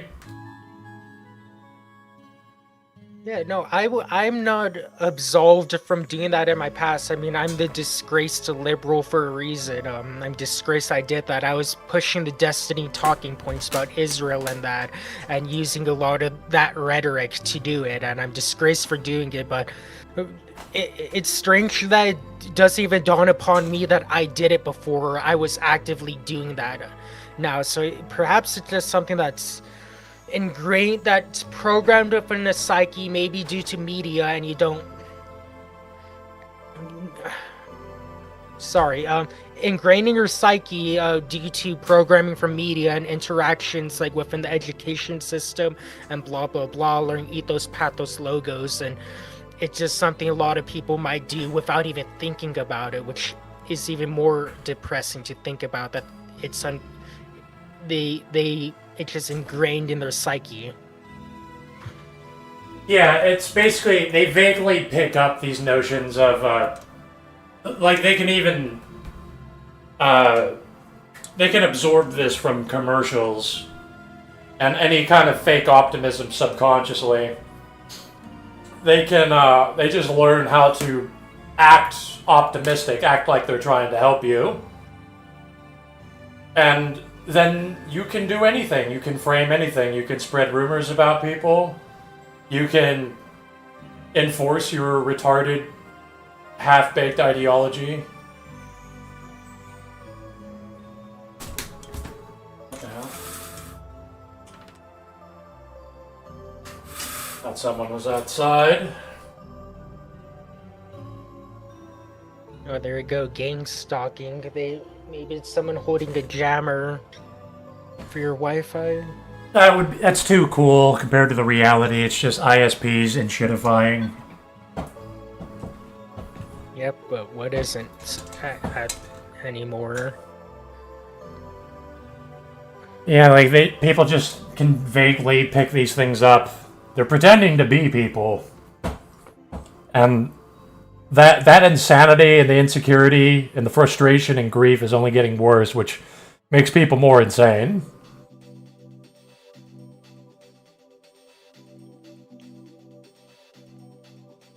It's normies do not handle social decline very well. Like, this is how it manifests. It's like them, the best thing they can do, the most actuality aside from being an exploited wage cock is to learn how to social engineer people. And they all think they're clever. They all think they're smart. They think they're, oh, I got this amazing idea. Nobody's going to figure it out. Like, and then they come up to me like, I was literally doing this 15 years ago. So I'm not good. So I see where you are in life. I'm maybe in 10 years you'll be better, but I'm not going to talk to you now.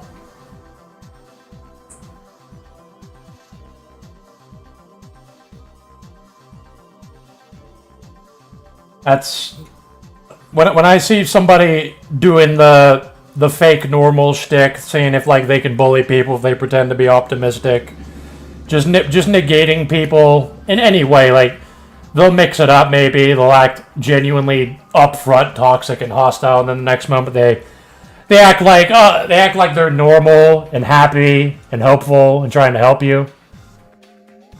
And there's nothing you can do for them. You have to just be like, okay, you're a retard. You're still learning how to have a rudimentary personality. You're still trying to learn a very basic sense of yourself and what exists. So maybe you'll be worth talking to in 10 years. Maybe. But as we learned from normies, they die on their deathbed, stupid.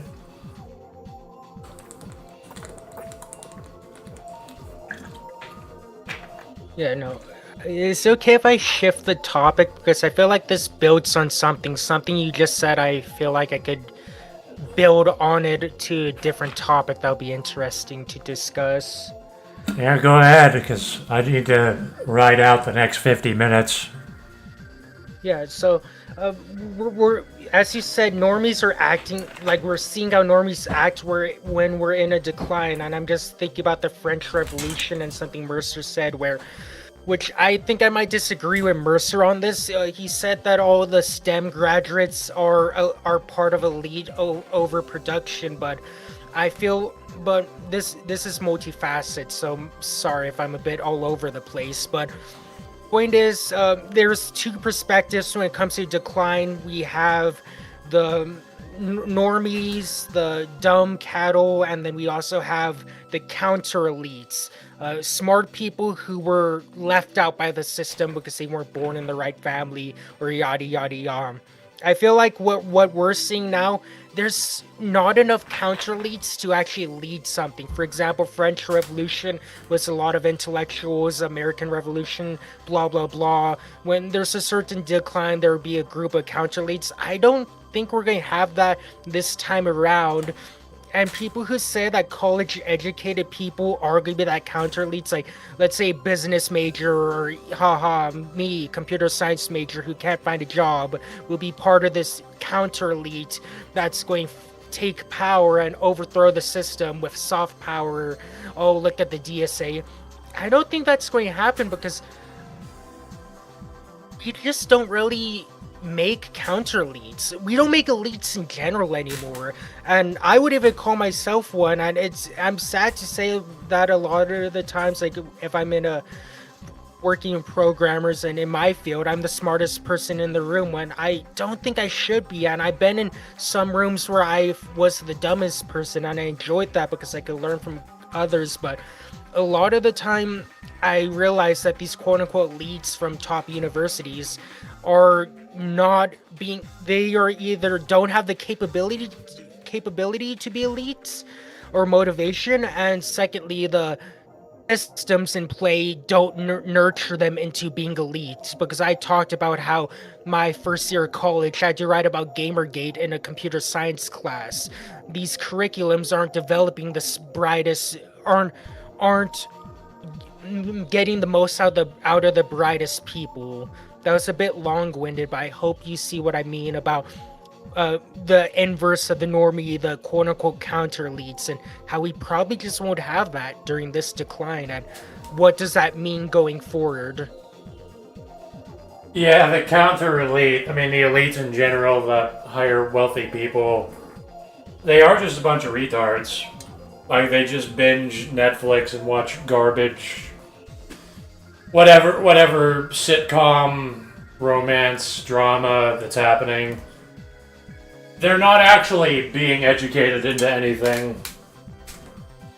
And it doesn't help that the current system and the ways that it's terrible is so delayed into the future and so complex that few people can even comprehend it. Like, there's literally a biological filter now on what people can comprehend. A lot of people, if people can't engage in hypotheticals and empathy, which probably a quarter of the American population can't at this point, there's no way in hell they're fathoming, like, private equity pump and dumps ruining everything. That's way too complex. And then the counter elites, it's like what? Libtards that are worried about transgenderism and they still believe in, like, the tabula rasa egalitarianism. There's no way that a resistance can even happen. If you try to explain the system and its failings actually to people, you might as well be talking about, like, Cthulhu or something. Because the only thing that can actually change them is just overwhelming them with a cult of personality, which does happen in online spaces. That's all that can really... You have to, like, wrangle people into a superficial understanding, just entranced by your personality. And that can't happen tangibly because the system has finely tuned who gets to be promoted. It's like, nobody in this sphere is getting promoted, but Asma Goldbergstein is. And that's who everybody sees when they open their phone while they're getting exploited. So, like, everybody's atomized, the system's too complicated, people are stupider, genetically and just in terms of what they learn or don't learn. Yeah, like, there's no... The best counter elites you're gonna get is, like, fucking, I guess, libtards. Like, libtards and Thomas Massey, AOC, and Jon Stewart and shit. And this is not enough. Because these people also propose degenerate, stupid things, too. They are incapable of fixing all of the problems.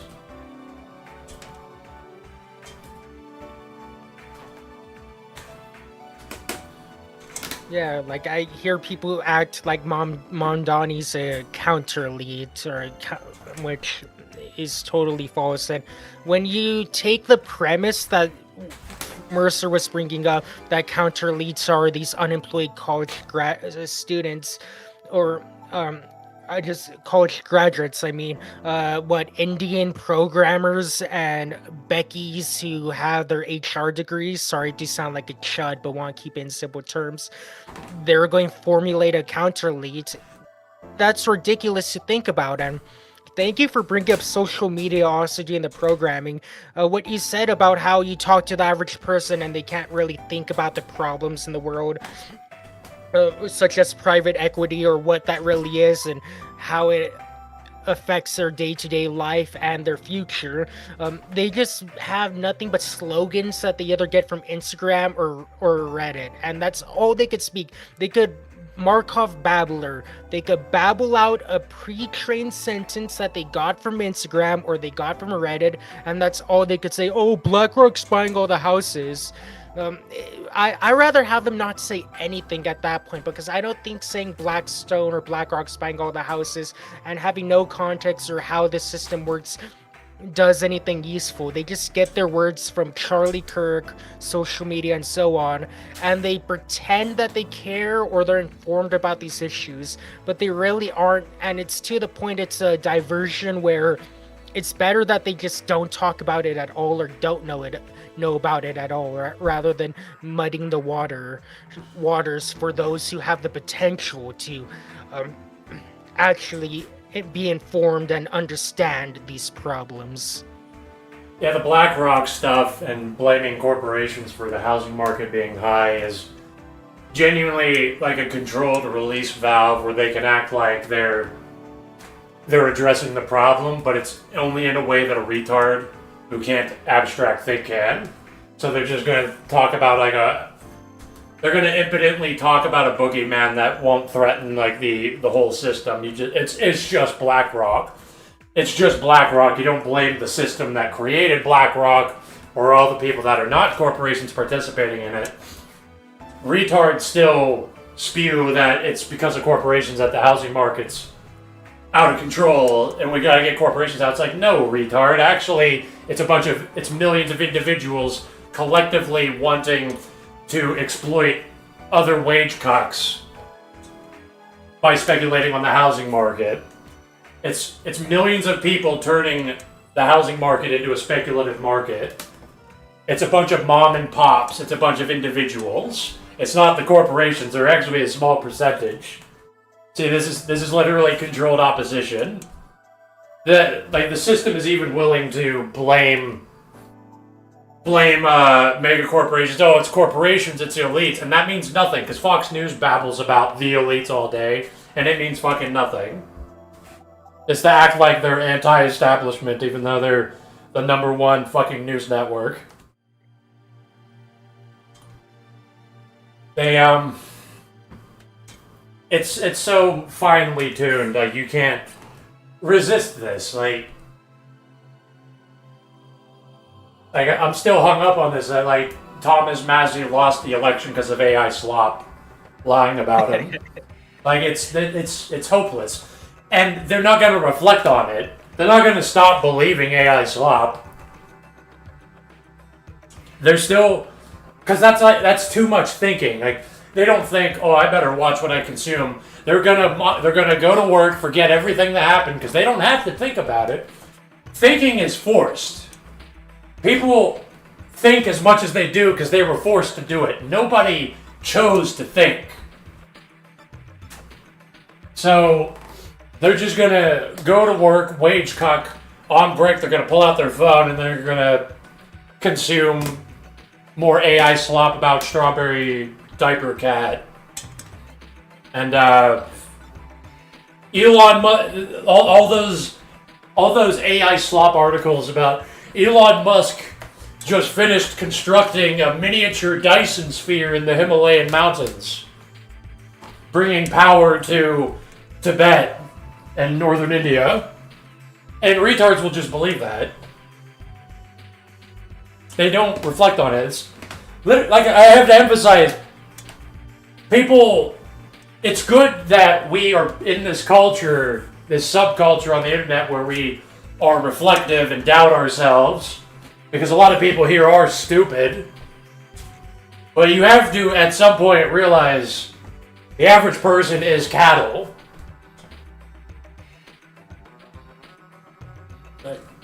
Like straight up cattle that should not have a say in how things are run.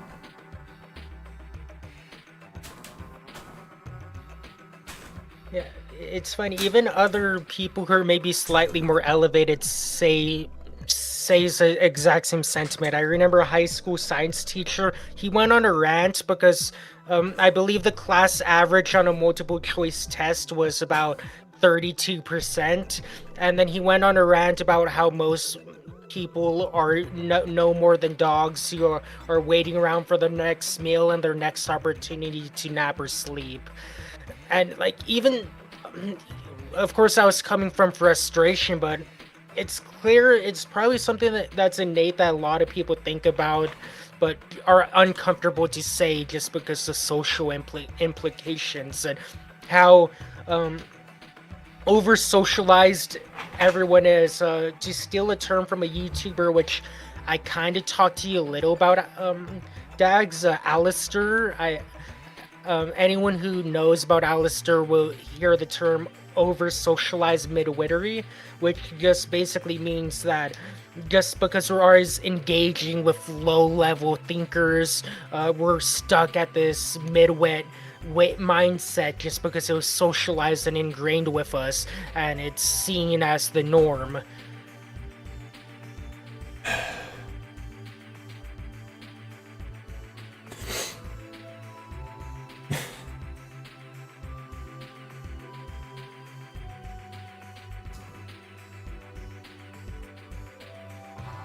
Yeah, exactly. And it's like, not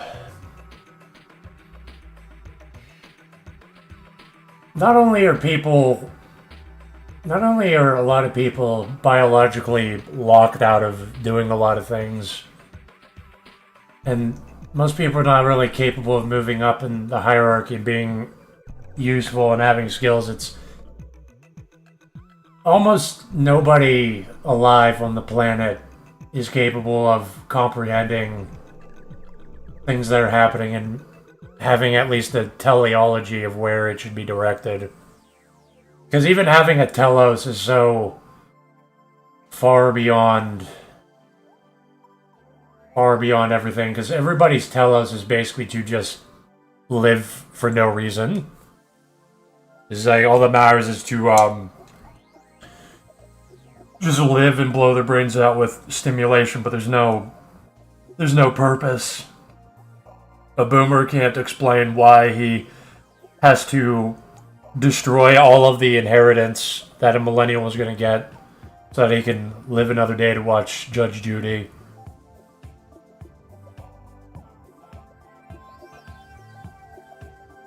And it's... This is just... I'm mentioning this more because this is just something I've been thinking about more. Is just... I do think a quarter of the population is so stupid biologically, like you could not fix them no matter what you do, that they can barely do empathy and hypotheticals. That should not have any say in democracy. There shouldn't be a democracy with that running around. And then the other people are capable but still stupid because they were taught wrong or didn't learn the right things.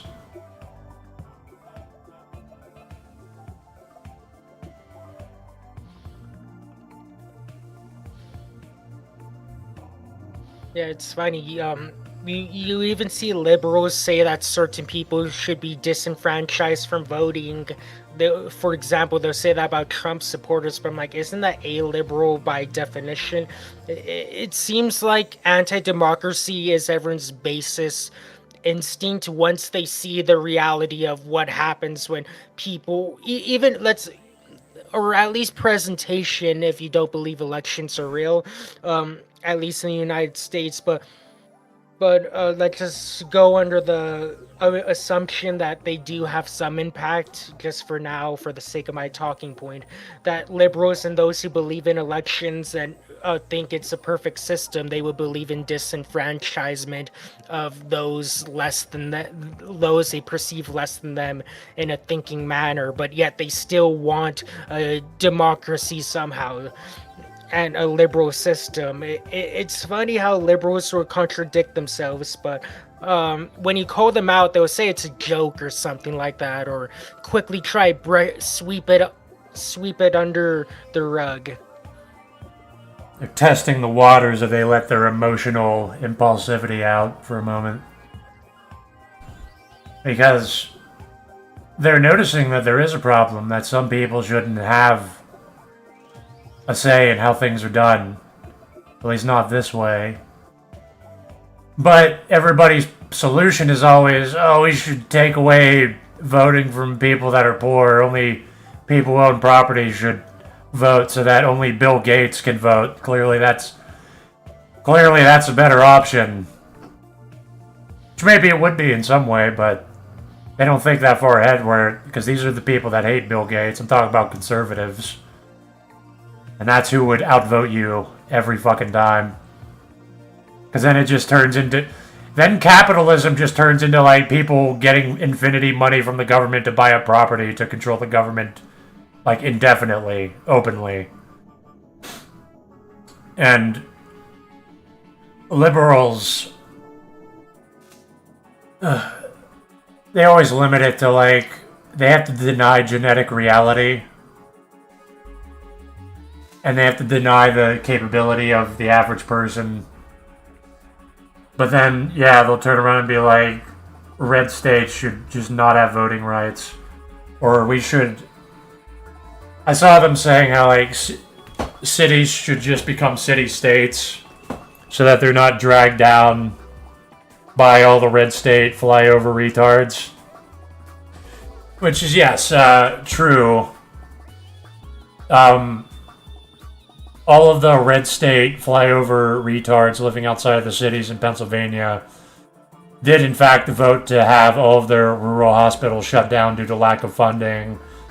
They won't have emergency funds from the federal government to help with the tornadoes we're now getting, possibly as a result of climate change. I don't know what's happening, but we didn't get tornadoes like this before. We didn't get giant thunderstorms that destroy our energy grid every fucking week.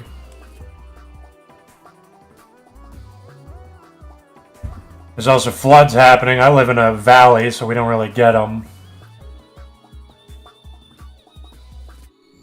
I live a higher ground valley. But yeah, it's like they're realizing that some people shouldn't have a say in things, but they're all too stupid because they're not wizards to realize who should have the final say in things. Because it should be people that are abstract thinkers, that possess teleology, that conceive of the absolute, that conceive of what nothingness is. Duality is an illusion.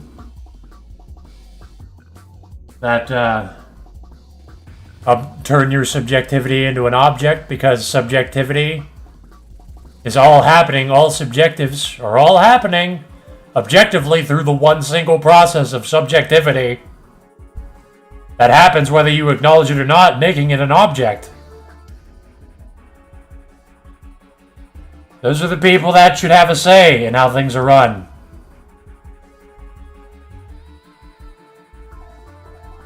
Not retards that think science has all the answers, that we're just brain chemicals, dude. That just, everybody's just an individual. Stop paying attention to me corrupting your government.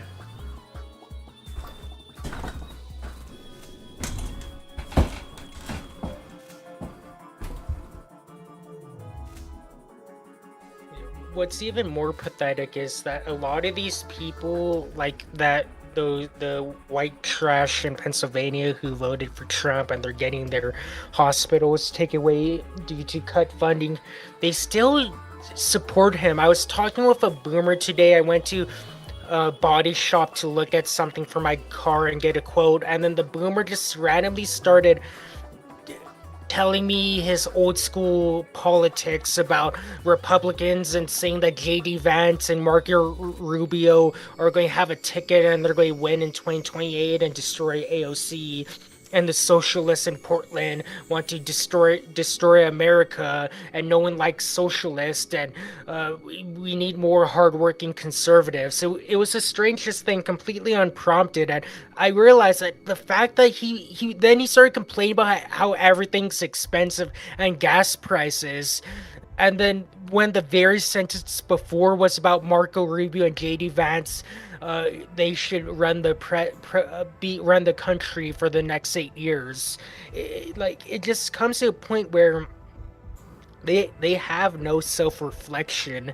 That's why they could only regurgitate what's spoon-fed and creates a corpus for these Markov babblers. When you hear them speak and actually talk with them, and they're being sincere in their own minds, so they believe they're being sincere themselves, and they just completely defend complete nonsense. And he was saying it was a problem that his wife nagged him to buy a second house in the 80s, and he was only a mechanic, and he had 2 houses in the 80s too, and blah blah blah, and that he was complaining that his wife likes going on vacations to Colorado unprompted. And just like, am I right? Like, if I could understand him, and just due to his over-socialized midwittery, that's something that everyone should be able to relate to and understand. First world problems when your wife wants to go to Oregon out of nowhere. And all the young people are lazy. It's just the lack of self-reflection, like you said, and lack of just understanding and knowing. And just when you see these examples in real life, it baffles me because it's almost always unprompted. Well, it's kind of like the average person, they're in a state where their default state is religion. Even if it's not a conventional religion, it's they're basically just doing rotes where they're just relying on a repeating pattern of things that consistently gives them more actuality. It's like the townspeople buying talismans from the magician or the shaman or something, where they have no idea why this works, if it works. They're just like, give me this thing that gives that keeps away bad spirits, and they just hang on to that. That's essentially what they're doing. They're just they're acting without knowing. The only thing that they know, knowing is so impoverished that I don't know why, but this followed by this results in this, and I just have to keep forcing everything into this sequence. A to B leads to C. And you talk to them, you say D, well, it's like they'll just go A, B to C. You say F, they'll go A, B to C. They'll try to railroad everything through the little rote that they know. It's like infantile mimicry. It's just low knowledge action.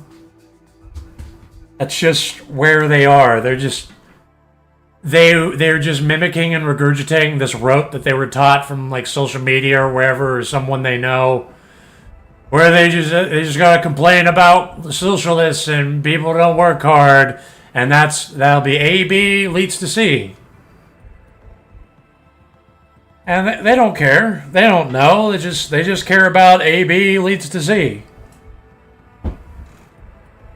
And eventually the contradictions which arise forces some sort of knowledge to be imparted where they have to expand somehow, they develop, but it's so minuscule because you can learn things the wrong way. You're not in an optimal environment for learning, so they just stagnate.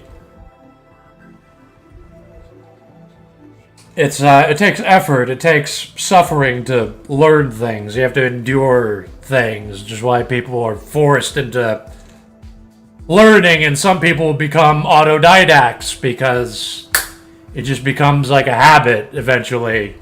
It becomes like a moral thing where you have like this self-perpetuating, complex, moral, abstract system that compels you to keep behaving this way without having to be like forced with a cattle prod or starvation or being punched in the face. You're kind of just propelling yourself eventually. You have this abstract internal world that is just able to propel itself. You have that is higher freedom. You have higher self-determination where you can keep determining over and over. And that is not... People are doing that, but in such an impoverished, minuscule, bare-bones way that you're just interacting with retards and animals and children. And people will die, as stupid as they are. Even when death pops up and terrifies them, they'll just deny it, and they'll lie and lie to themselves and try to convince themselves of the lie. Because when you are that stupid, you can lie to yourself. Because you are genuinely that stupid that you can control yourself by hardwiring your own pathology or psychology, your neural pathways. It's not easy to explain what's wrong with people and what ought to be happening. And that's kind of the great filter and why most of the human world will always be in samsara, because very few deviate beyond it. Samsara, as I've been thinking about it, the way that I've started using it in my vocabulary, I say like the samsaric baseline, where there's just this never-ending, repeating pattern of like retards that don't attain enlightenment and just mindlessly act like animals. They're just, it's like a continuous thing. It will just keep happening. Whereas the enlightened, the people that have nirvana, or people that realize nirvana and samsara are the same, like Nagarjuna says, duality is an illusion. It's so very few where you can actually escape from the samsara and not have to reincarnate. Because you won't. Things like you won't exist again. There will just be the animals in the never-ending cycle where you can look from the outside in and then you will cease to exist.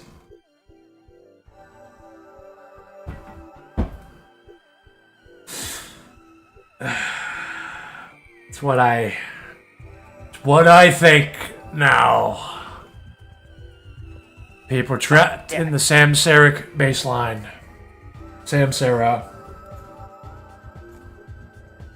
I pick your brain on a book. There was someone in Wolf's server the other day, and he mentioned the Eureka book, and he called himself a mage as well. Your thoughts on that book, just out of curiosity? The what? The what book? The Eureka. Uranata? I don't know if I've heard of this. I don't know how to spell it. Urantia. Oh, okay. Well, if he said he's a this kind of looks like New Age, Age of Aquarius stuff at first impression.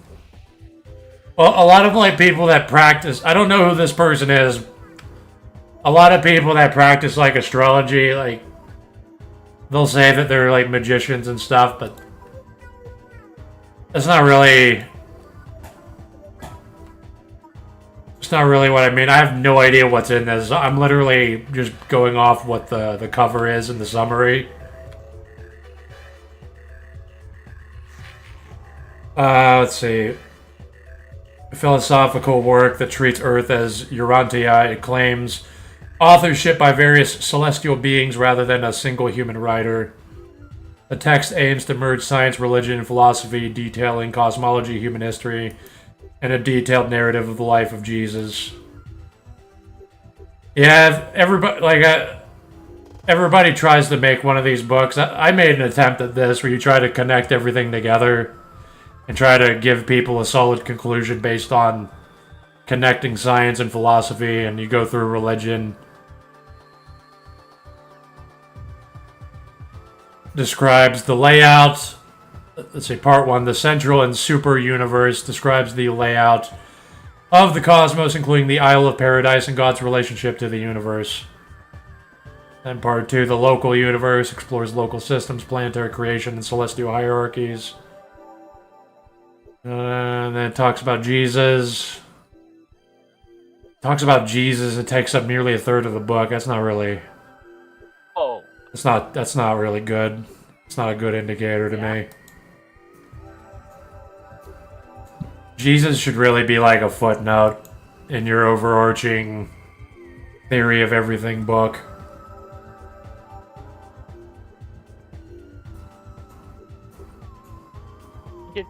He did mention religion a lot, but he did speak more like a mage as far as like occult rituals and stuff. But it's I wasn't entirely sure just because of the religious stuff he mentioned. I don't like shit on people for doing actual magic stuff because it's interesting to get their input, but I've just had a lot of experience with people that were kind of idiots. So I'm not saying that he is one. I just maintain skepticism going in because I've seen a lot of this. Because when I talk about magic, I talk about it's more philosophical, where like the logos is not inherently any like logic reason is not inherently anything. It's not inherently any physics because it has to learn physics.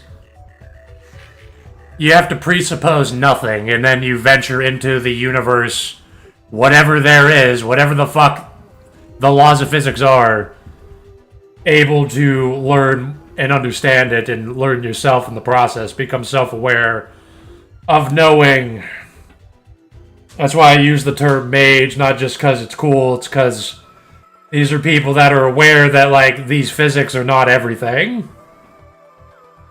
Space-time is inherently not everything. Space-time isn't actually a thing in real philosophy, like Platonism and Hegelianism.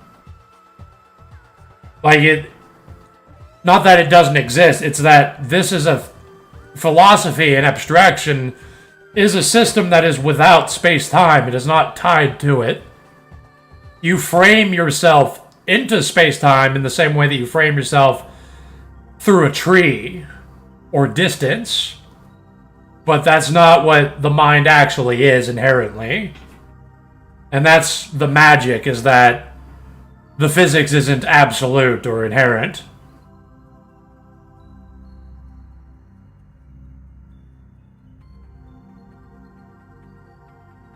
Because, to me, quote, magic, unquote, if it actually has a substantial impact on the world, is just science.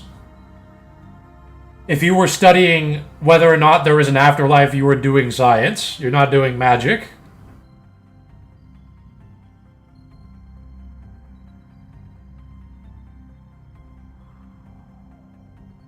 If it can be physically interacted with, that is just science. If pyromancy existed and you can shoot fireballs with your mind, that is science. That is physics.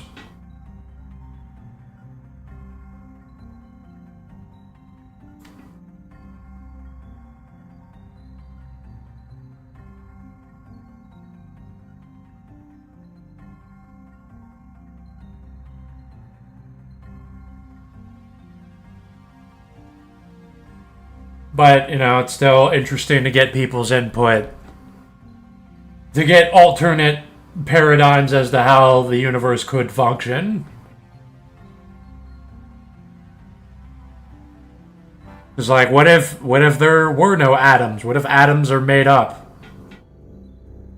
What if emotions dictate things? What if there's a universal mind that is like reacting to theatrics?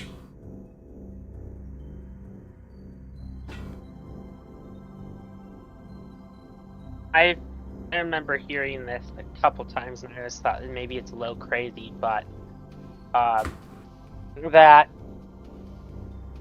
the world is actually a simulation, and there's like supposed glitches you can see to see the real truth. I honestly think it's like a bunch of like conspiracy stuff, but I think about it sometimes. I think maybe it's true. That could be plausible. But it doesn't matter if it doesn't have like a substantial impact on your life. I acknowledge that what we consider objectively real right now could all be wrong. You could wake up in a simulation, but it hasn't happened. There's no difference being made to the universe by believing that we live in a simulation. And if we live in a simulation, then what about the universe we're being simulated in? It's like, it doesn't answer any question, really, by just saying that. You're just coming up with another word for universe, pretty much. It's not, or reality. It's not really changing anything.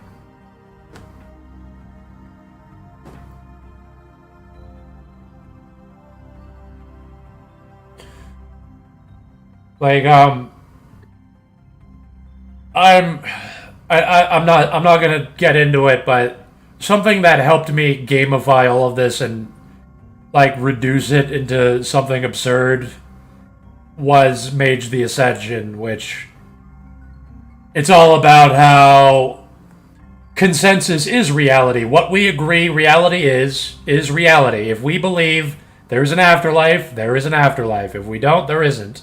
If we believe science fiction is going to be real and we're going to live in a utopia, it's going to happen. It's real. Unless, things fuck with it and, we think we're going to head for a science fiction, but, the future that is actually going to happen, we're going to be invaded by demons or a Cthulhu eldritch god that's going to turn everything into hell. And that's what paradigms are in that game. They're all mages, and some mages are like, the universe is a simulation and there's glitches. Those people are called the virtual adepts. That's a faction. It's a simulation. You can exploit it. There's glitches. You can do speedrunning glitches in real life. You can, glitch through the collision detection in real life. And then there's other people. There's a universal mind, which is attributed to sensory hippie drug people, but that was lifted from real-life Hermeticism, where there's a universal mind, which is also in Hegelianism, which is inspired by Hermeticism. But in real life, that has a different meaning. In Mage, when people talk about a universal mind, there is this thing that senses. We can literally change what the mind is feeling or what it wants by changing how we sense, by feeling it out. We can, with theatrics, which is also what shamans do. They're we put on the mask and we dance around. The universe is a stage, or it's a mind and it feels things, or it's all the Great Spirit. It's all the Great Spirit, and we make the Spirit feel things by doing theatrics. We dance around and it makes it rain. We do the rain dance.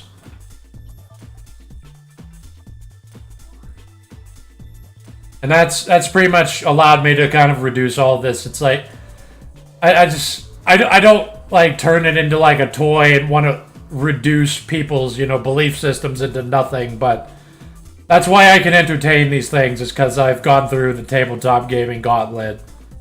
I'm oh, witches, that's fun. What are they doing?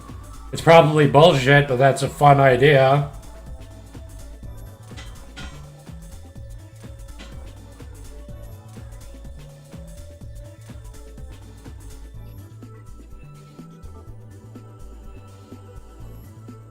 But, I've talked to so many, morons and fraudsters. I know what is real, objectively, for now. And I won't be converted into other people's belief systems if it contradicts what I know to be real. I don't believe that physics are absolute, but I don't believe that is how... What they're saying is how the physics of this world operate. How it operates.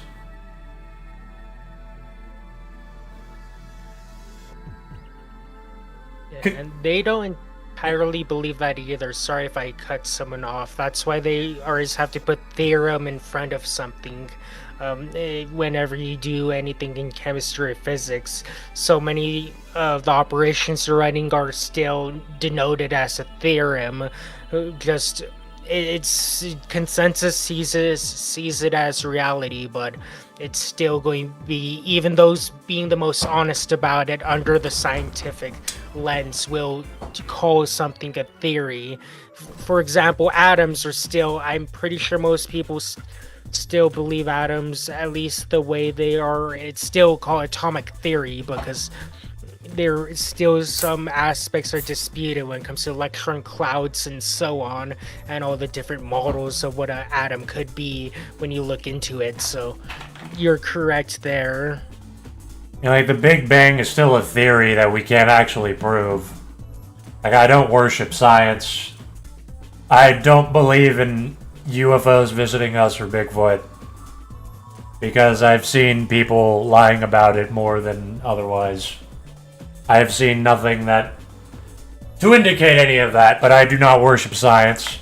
I'm not going to get offended if people say they believe in the flat Earth, because I think in the grand scale, it's well, science as an institution is corrupt and not worth believing, and people worship science, so I see value in somebody challenging that. I'm not going to stop them.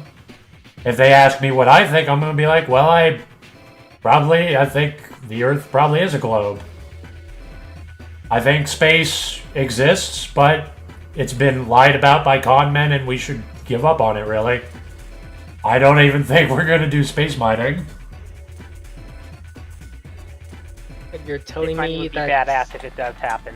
SpaceX isn't going to make $1 trillion a year by building data centers in space, which is a vacuum, by the way, by claiming that, oh, they're going to just use the sun's solar waves and give us all the free AI we want on Earth. Well, I can't believe who wouldn't believe that. Elon Musk is a genius. Well, people that worship things don't understand it. If they worship science, so they don't understand it. Religion allows you to act without knowing, which is the utility. I religiously followed Hegelianism, having faith that it would work out, and it did, and now it's more not religious. That's just the way things are, but people are stupid, so they never move beyond that. You can be, you can be grounded in what's physically possible and not worship science. Which is... I've been hearing arguments about people claiming that space doesn't really exist. What do you think about that? That always made me ponder about things like SpaceX. It's all just a fraud. It's a good thought experiment, but I do believe space exists, but it's unfeasible. Space is just a giant... Beyond low Earth orbit, space is a giant fraud. It's just con men stealing tax dollars and investments. Only retards believe that. It's genuinely... if there's a void in the knowledge of humanity, con men can just walk up to it and say anything about it. And it's literally infinity power for their scams. Because few people have the intelligence to prove that this void isn't what they're saying it is. So, they could walk up to a void, any gap in knowledge and consensus, and be like, there's, demons here, or there's, science fiction, and, I know the void, and if you give me money, well, then science fiction will come out of this void. We'll live in a science fiction utopia. And yeah, practically speaking, space is not real. I agree. That's why I don't care to push back. It's I believe in space and how it functions, and that is why I don't believe in space mining and all this bullshit. Yeah, I would lean towards that, where space is what it is as a word. It's space. If you know what a vacuum is not a Dyson cleaner or any of that. When people say the space is a vacuum, it's nothing. No matter at all, no air at all.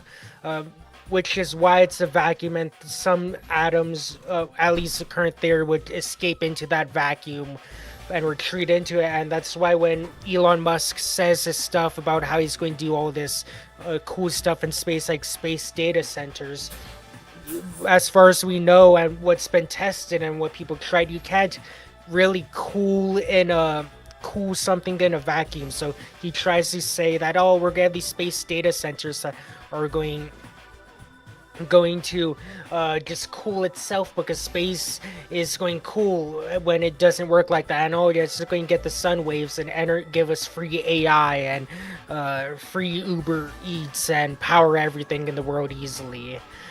They just try to use that, as you said, misunderstanding, just to sell a product or sell an idea to retail investors. And we saw what happened to them. If you ever looked at the timeline of the SpaceX stock, you saw what happened to those who bought into that.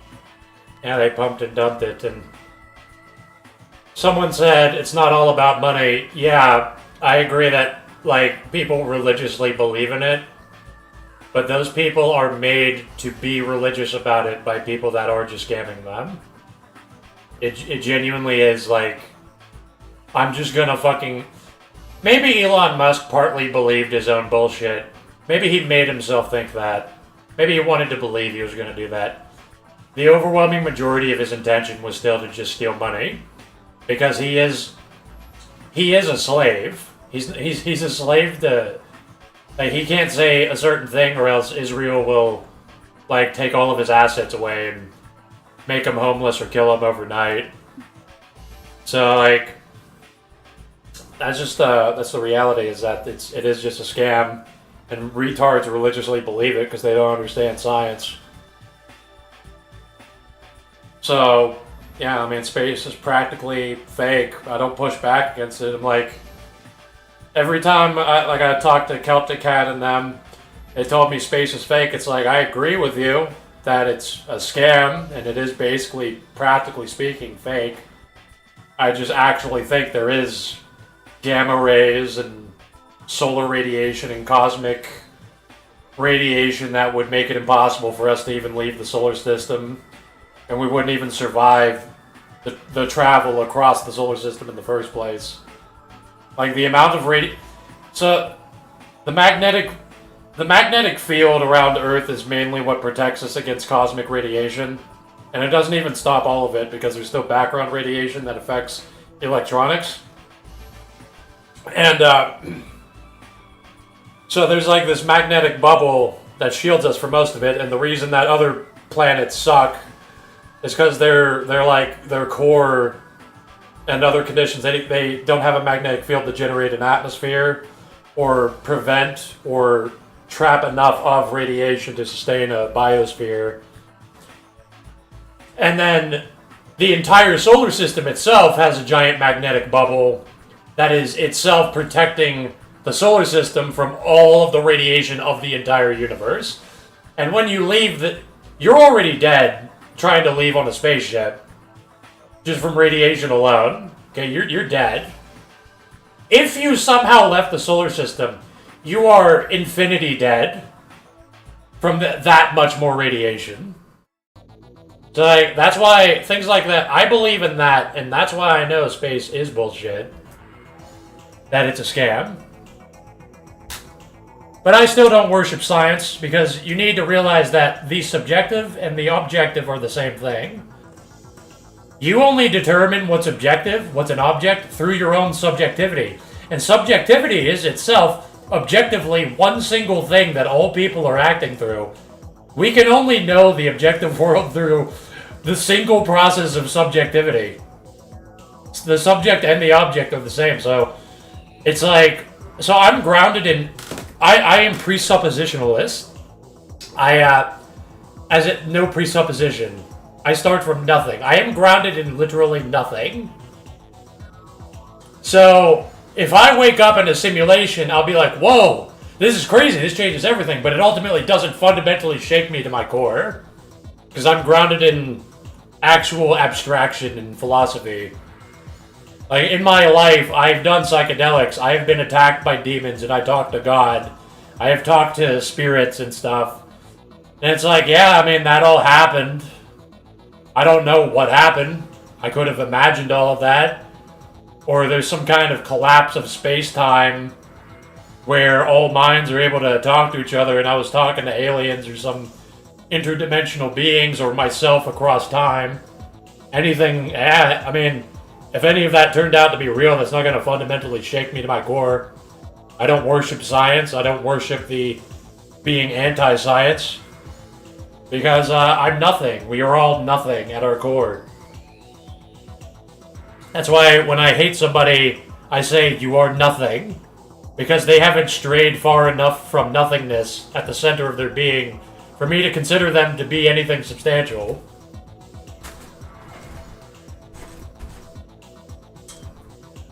Which is how you...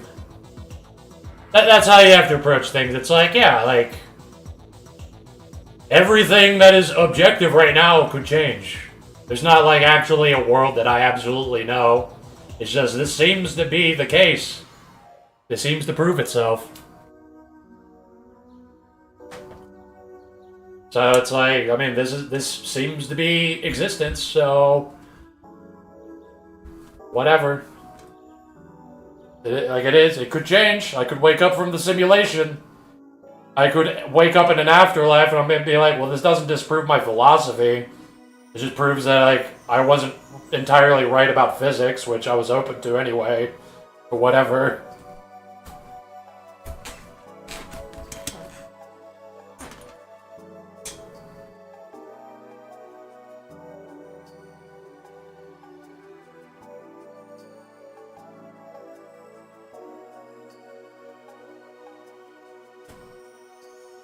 So you disagree with the concept that if we do not destroy ourselves, we will venture forth into the stars and try to colonize other planets due to radio.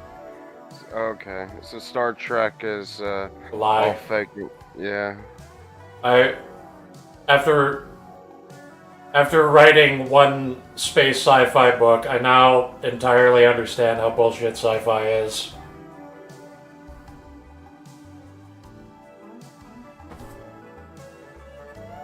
That basically killed sci-fi for me, was writing that.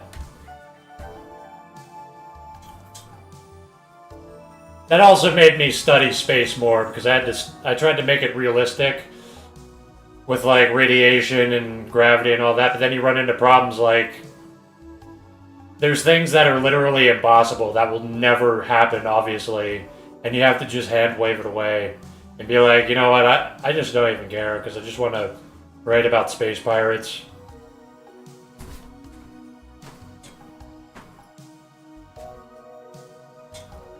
You know, we actually studied space way more than we studied the oceans.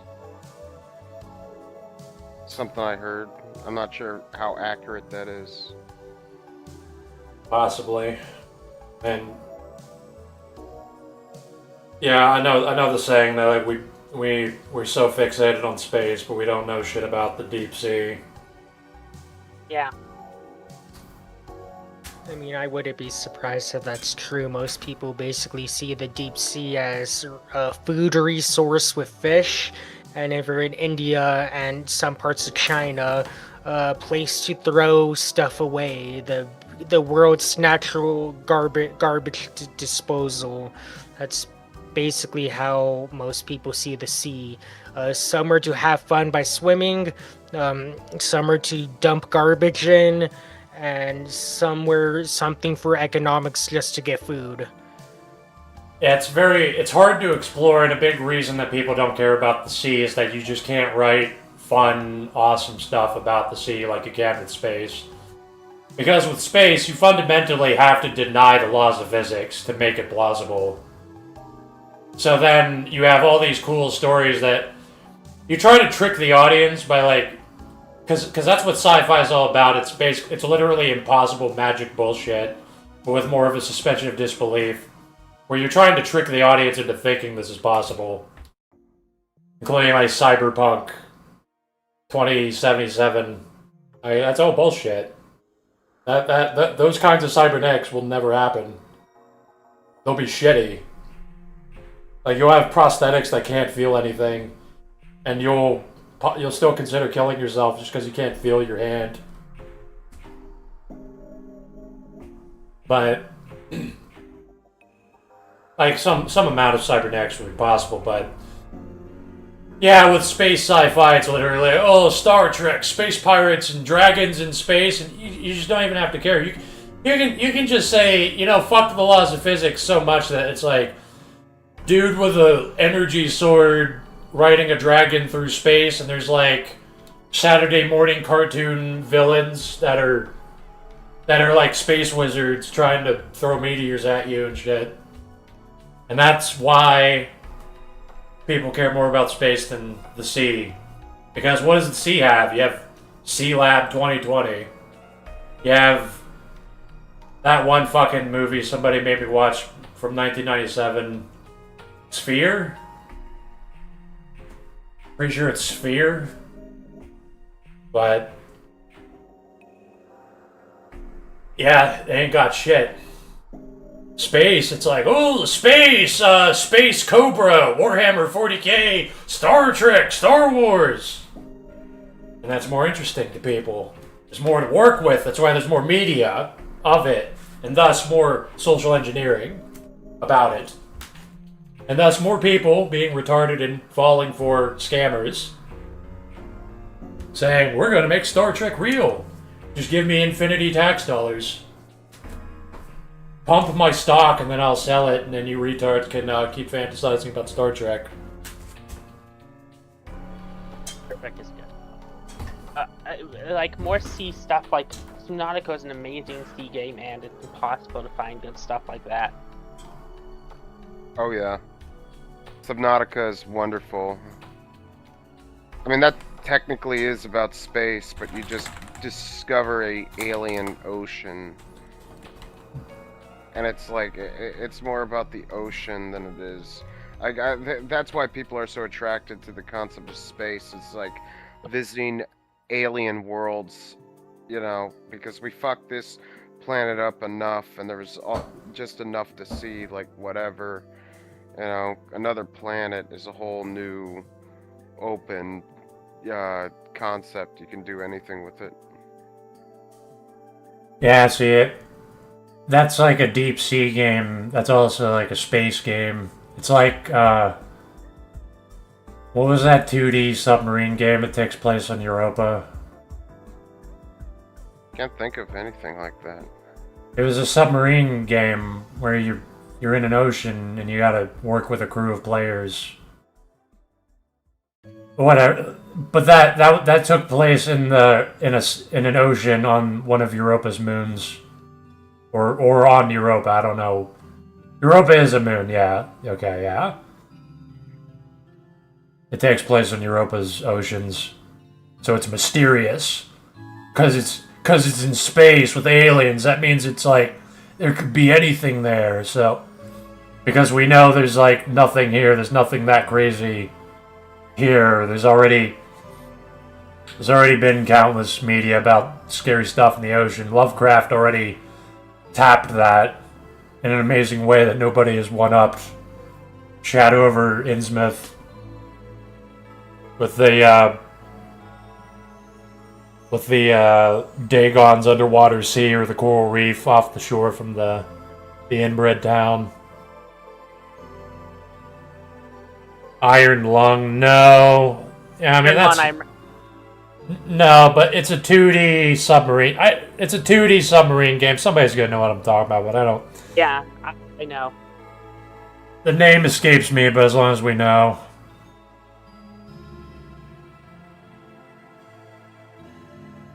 Do you believe in aliens, Dags? I'm not talking about intellectual, like intelligent life forms, but I'm on UFOs and shit. But I'm saying, do you think that there is biological matter beyond the moon on different planets, or do you think that doesn't really matter anyway? I definitely don't think aliens are visiting us, but it is, since the universe is, as far as we know, infinite. Yeah, there could be biological life somewhere else, and they will be constrained by the same laws of physics as us, so we will never communicate with each other in any way. And them being anything more than like algae is very unlikely.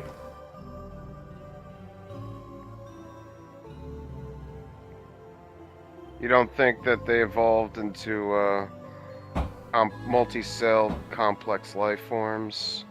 Like at least alien, like beyond fauna, just more like animal type stages, or... In the infinity of the universe, I mean, anything is possible, but I would still say across eternity, the majority of that would probably be like bacteria and nothing else. Yeah. Also, you have to consider, we're not just talking about space, we're talking about time. Infinity across space and time. So we very likely, well, you know, it's infinite, but you also have to be in the same time period of eternity as the aliens. Oh, yeah, I was listening to, I forgot what YouTube channel it was. It was like, why discovering aliens is impossible. Well, I mean, there could very well have been different periods in the distant past where alien life forms even evolved into something interesting, such as animals and maybe even intelligent life, but they went extinct long, long ago, and their planet now is just complete rock. No evidence of us, no evidence for us to really dig through anyway, on the top of the fact that it's impossible to reach it. Well, people have to realize that you don't need aliens to exist. That's not gonna like complete your life or answer questions. You don't have to care. Like your existence is not. All you're doing is like shifting goalposts and like running on a treadmill where you think you're doing stuff, but you're not getting anywhere. Like, it would be the same as if you were in classical times speculating on if somebody lives across the ocean. I mean, probably. But, I mean, what would that do for you? Who cares? If it has no impact on your life.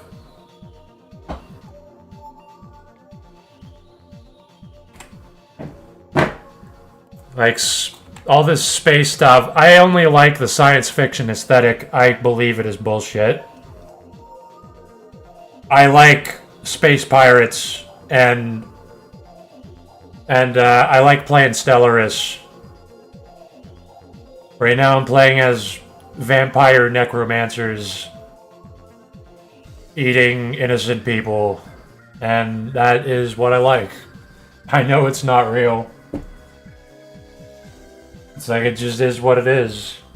It's like magic. It's like wizards. It's like, I don't think we can literally shoot fireballs with our minds, but I like doing it in a video game. I think it's cool seeing people do that.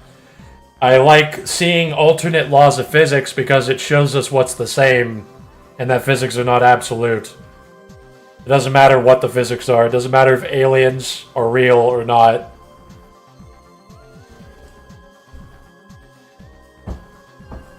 It's like, as long as if you can imagine it, I mean, that's basically enough.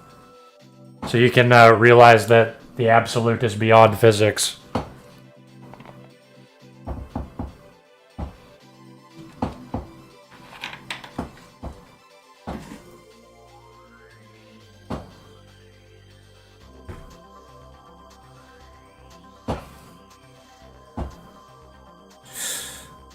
Yeah, like with Space Pirates, one of the things that I waved away was like having gravity on ships. It's like, I don't even care. I just want them to be able to walk around.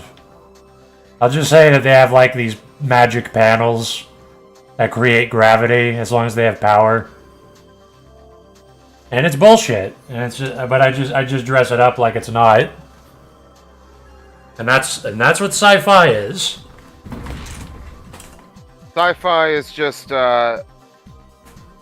Dungeons and Dragons of the future. It's all magic. It's all just based off of imagination.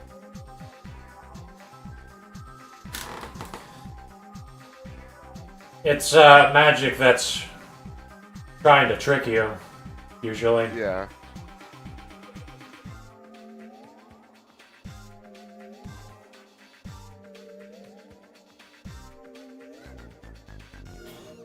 Science fiction, like 30 years ago in the 90s, one of the big things in science fiction was psionics, like psychic abilities, with like Babylon 5 and Warhammer and stuff. Mm-hmm. And it's complete bullshit. And System Shock 2, it's bullshit. It's all bullshit. That is not fucking possible. That is complete shit. But it was cool because it's like, when you're like a dumbass consumer first going into that media, it makes you think, wow, literally magic shooting fireballs with my mind is possible scientifically. Or could be possible. It's like, yeah, that's cool. That has its own flair to it, but it's not real.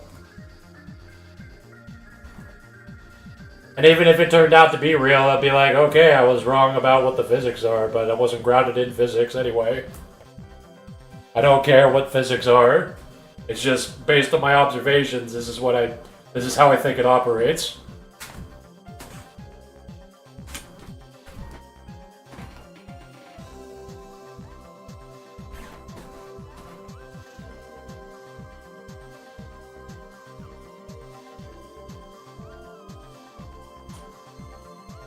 Okay,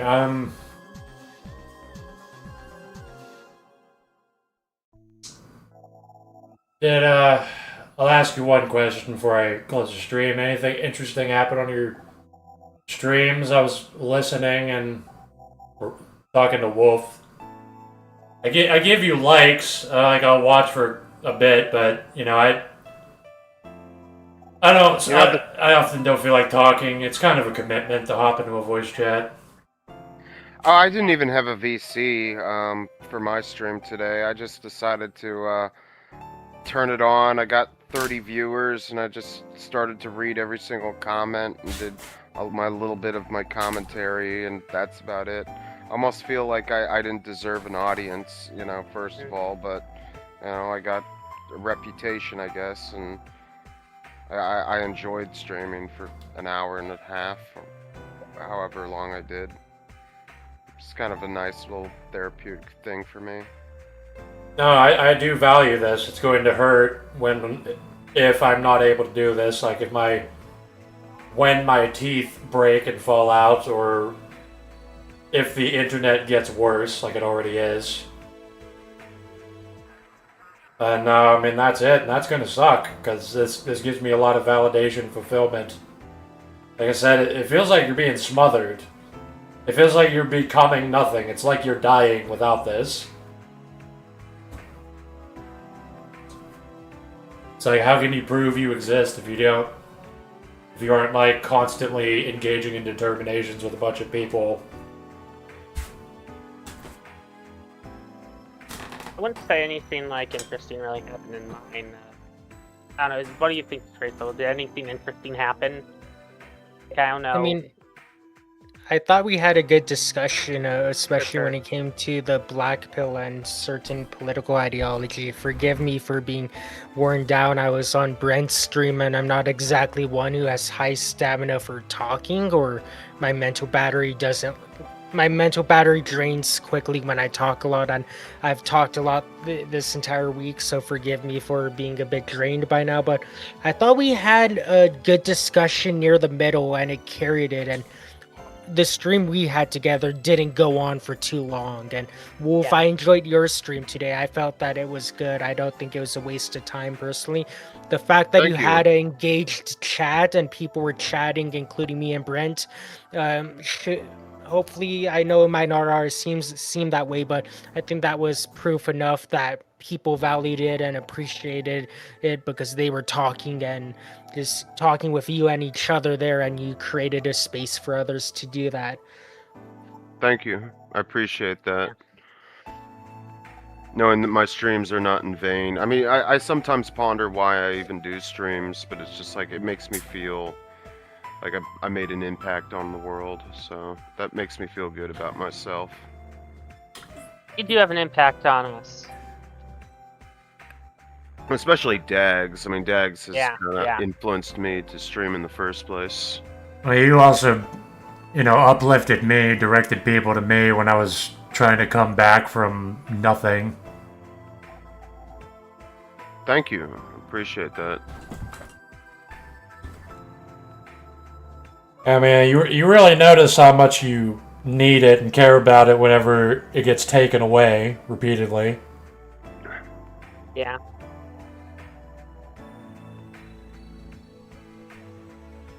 But I do appreciate your streams. I'm glad you're streaming, Brent. It's just I just actively do whatever I want, and I don't really want to be like watching or participating in streams that much.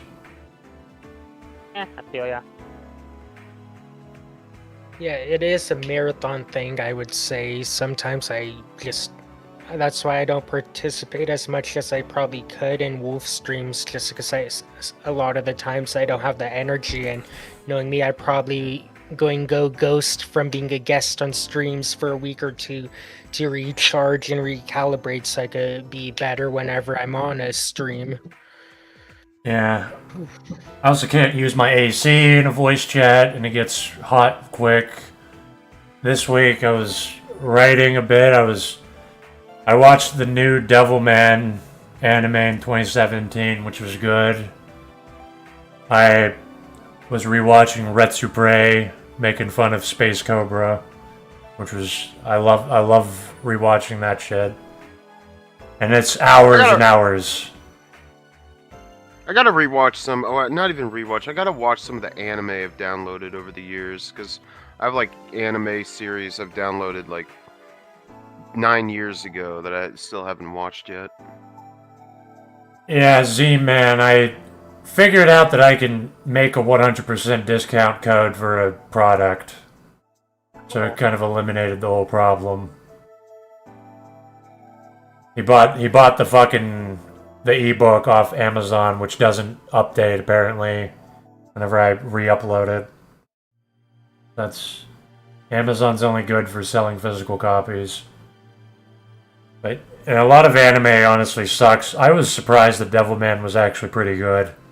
It's really weird, but it's like it put me in a state where I wasn't sure what was going to happen next. I really enjoy when something kind of stumps me and you're just staring with like a slack jaw at it. You're just kind of entranced by it. That's what Devilman was doing to me. I did enjoy that. Devilman Crybaby or Devilman Crybaby, yes. ah. That was actually it was pretty decent. It was, honestly. Yeah. It was I can't say anything about it without spoiling it, but yeah, it was. Hold on, you said Devil May Cry? Is that the Devilman Crybaby? Okay, because Devil May Cry is a video game hack and slash, but they made an anime of it. Yeah, I heard that's bad, but Devilman Crybaby, it was in 2017. It's good. Like, I'm not opposed to new stuff. I like the Netflix Castlevania too. That was actually pretty good. I haven't seen the newest thing, but it was. I really enjoyed the second season and the third season. After Dracula gets his shit pushed in, whatever that was. But yeah, it was kind of a guilty pleasure. It's really like brain dead. The most brain dead rotting thing I do is rewatching Retsupre, because it is so many hours of video where they're just talking over a game, and it's from over 10 years ago. I was rewatching them make fun of King's Quest 5 and 6, and then I was still rewatching them making fun of Space Cobra, and Space Cobra is so fucking garbage, and it's also kind of badass in a way. Cobra fucking sucks, honestly. I wouldn't recommend the franchise to people. The games are pretty shit. The 3D game fucking sucks. But it's interesting. The Sega CD game is kind of like a animated adventure. It tries to be an RPG, but it's not. And it's really fucking stupid. But hearing Retsupre make fun of it just kind of completes it. Because it is really fucking dumb and weird.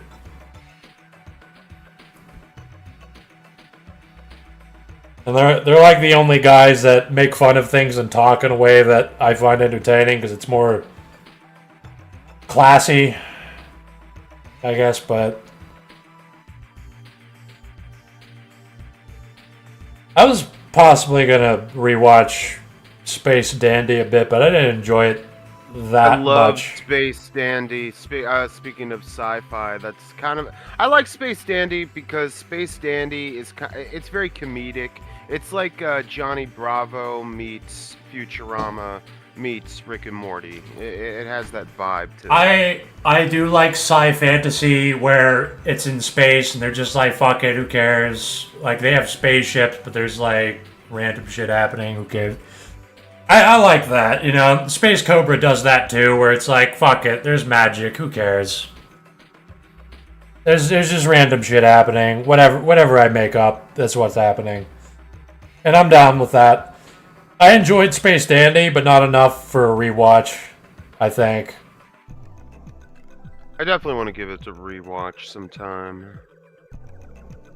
What game did I say I'm a vampire in? Well, in this, I played a lot of vampire games, but on this stream I said Stellaris. But I was controlling an empire of space vampires that do necromancy, and I'm just horribly abusing a bunch of like egalitarian nice guys, and the galaxy is ruthlessly opportunistic, so they help me oppress people.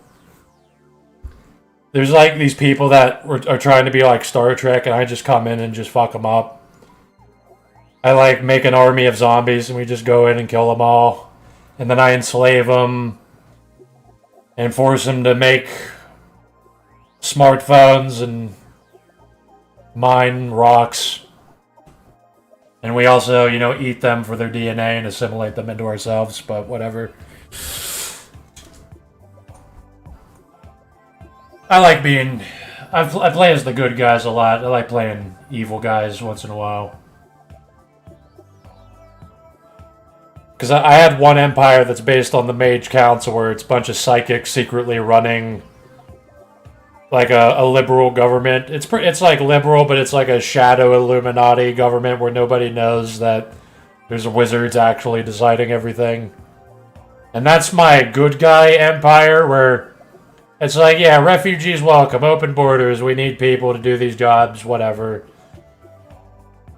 And, you know, give everybody social welfare. I give everybody welfare, but if you get in the mage's way, we kill you. That's how we do it. That's how we do things.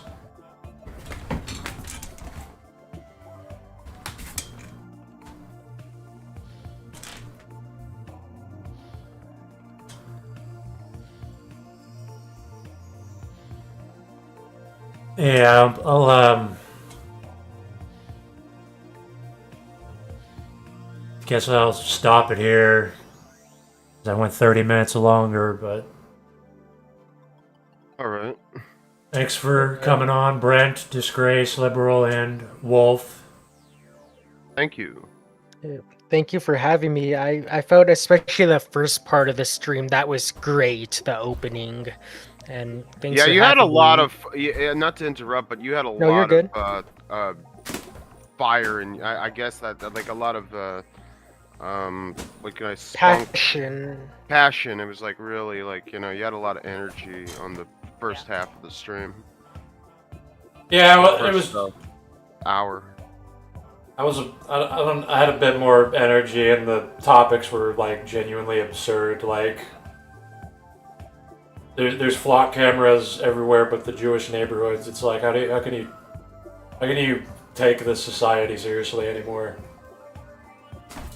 It's so blatant, like they don't even care about hiding it.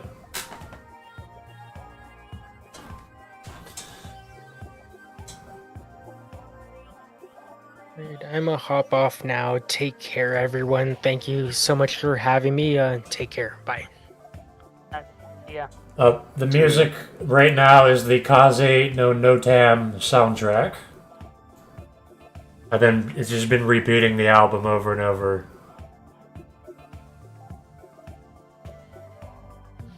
It's a PlayStation 1 game about flying a hot air balloon.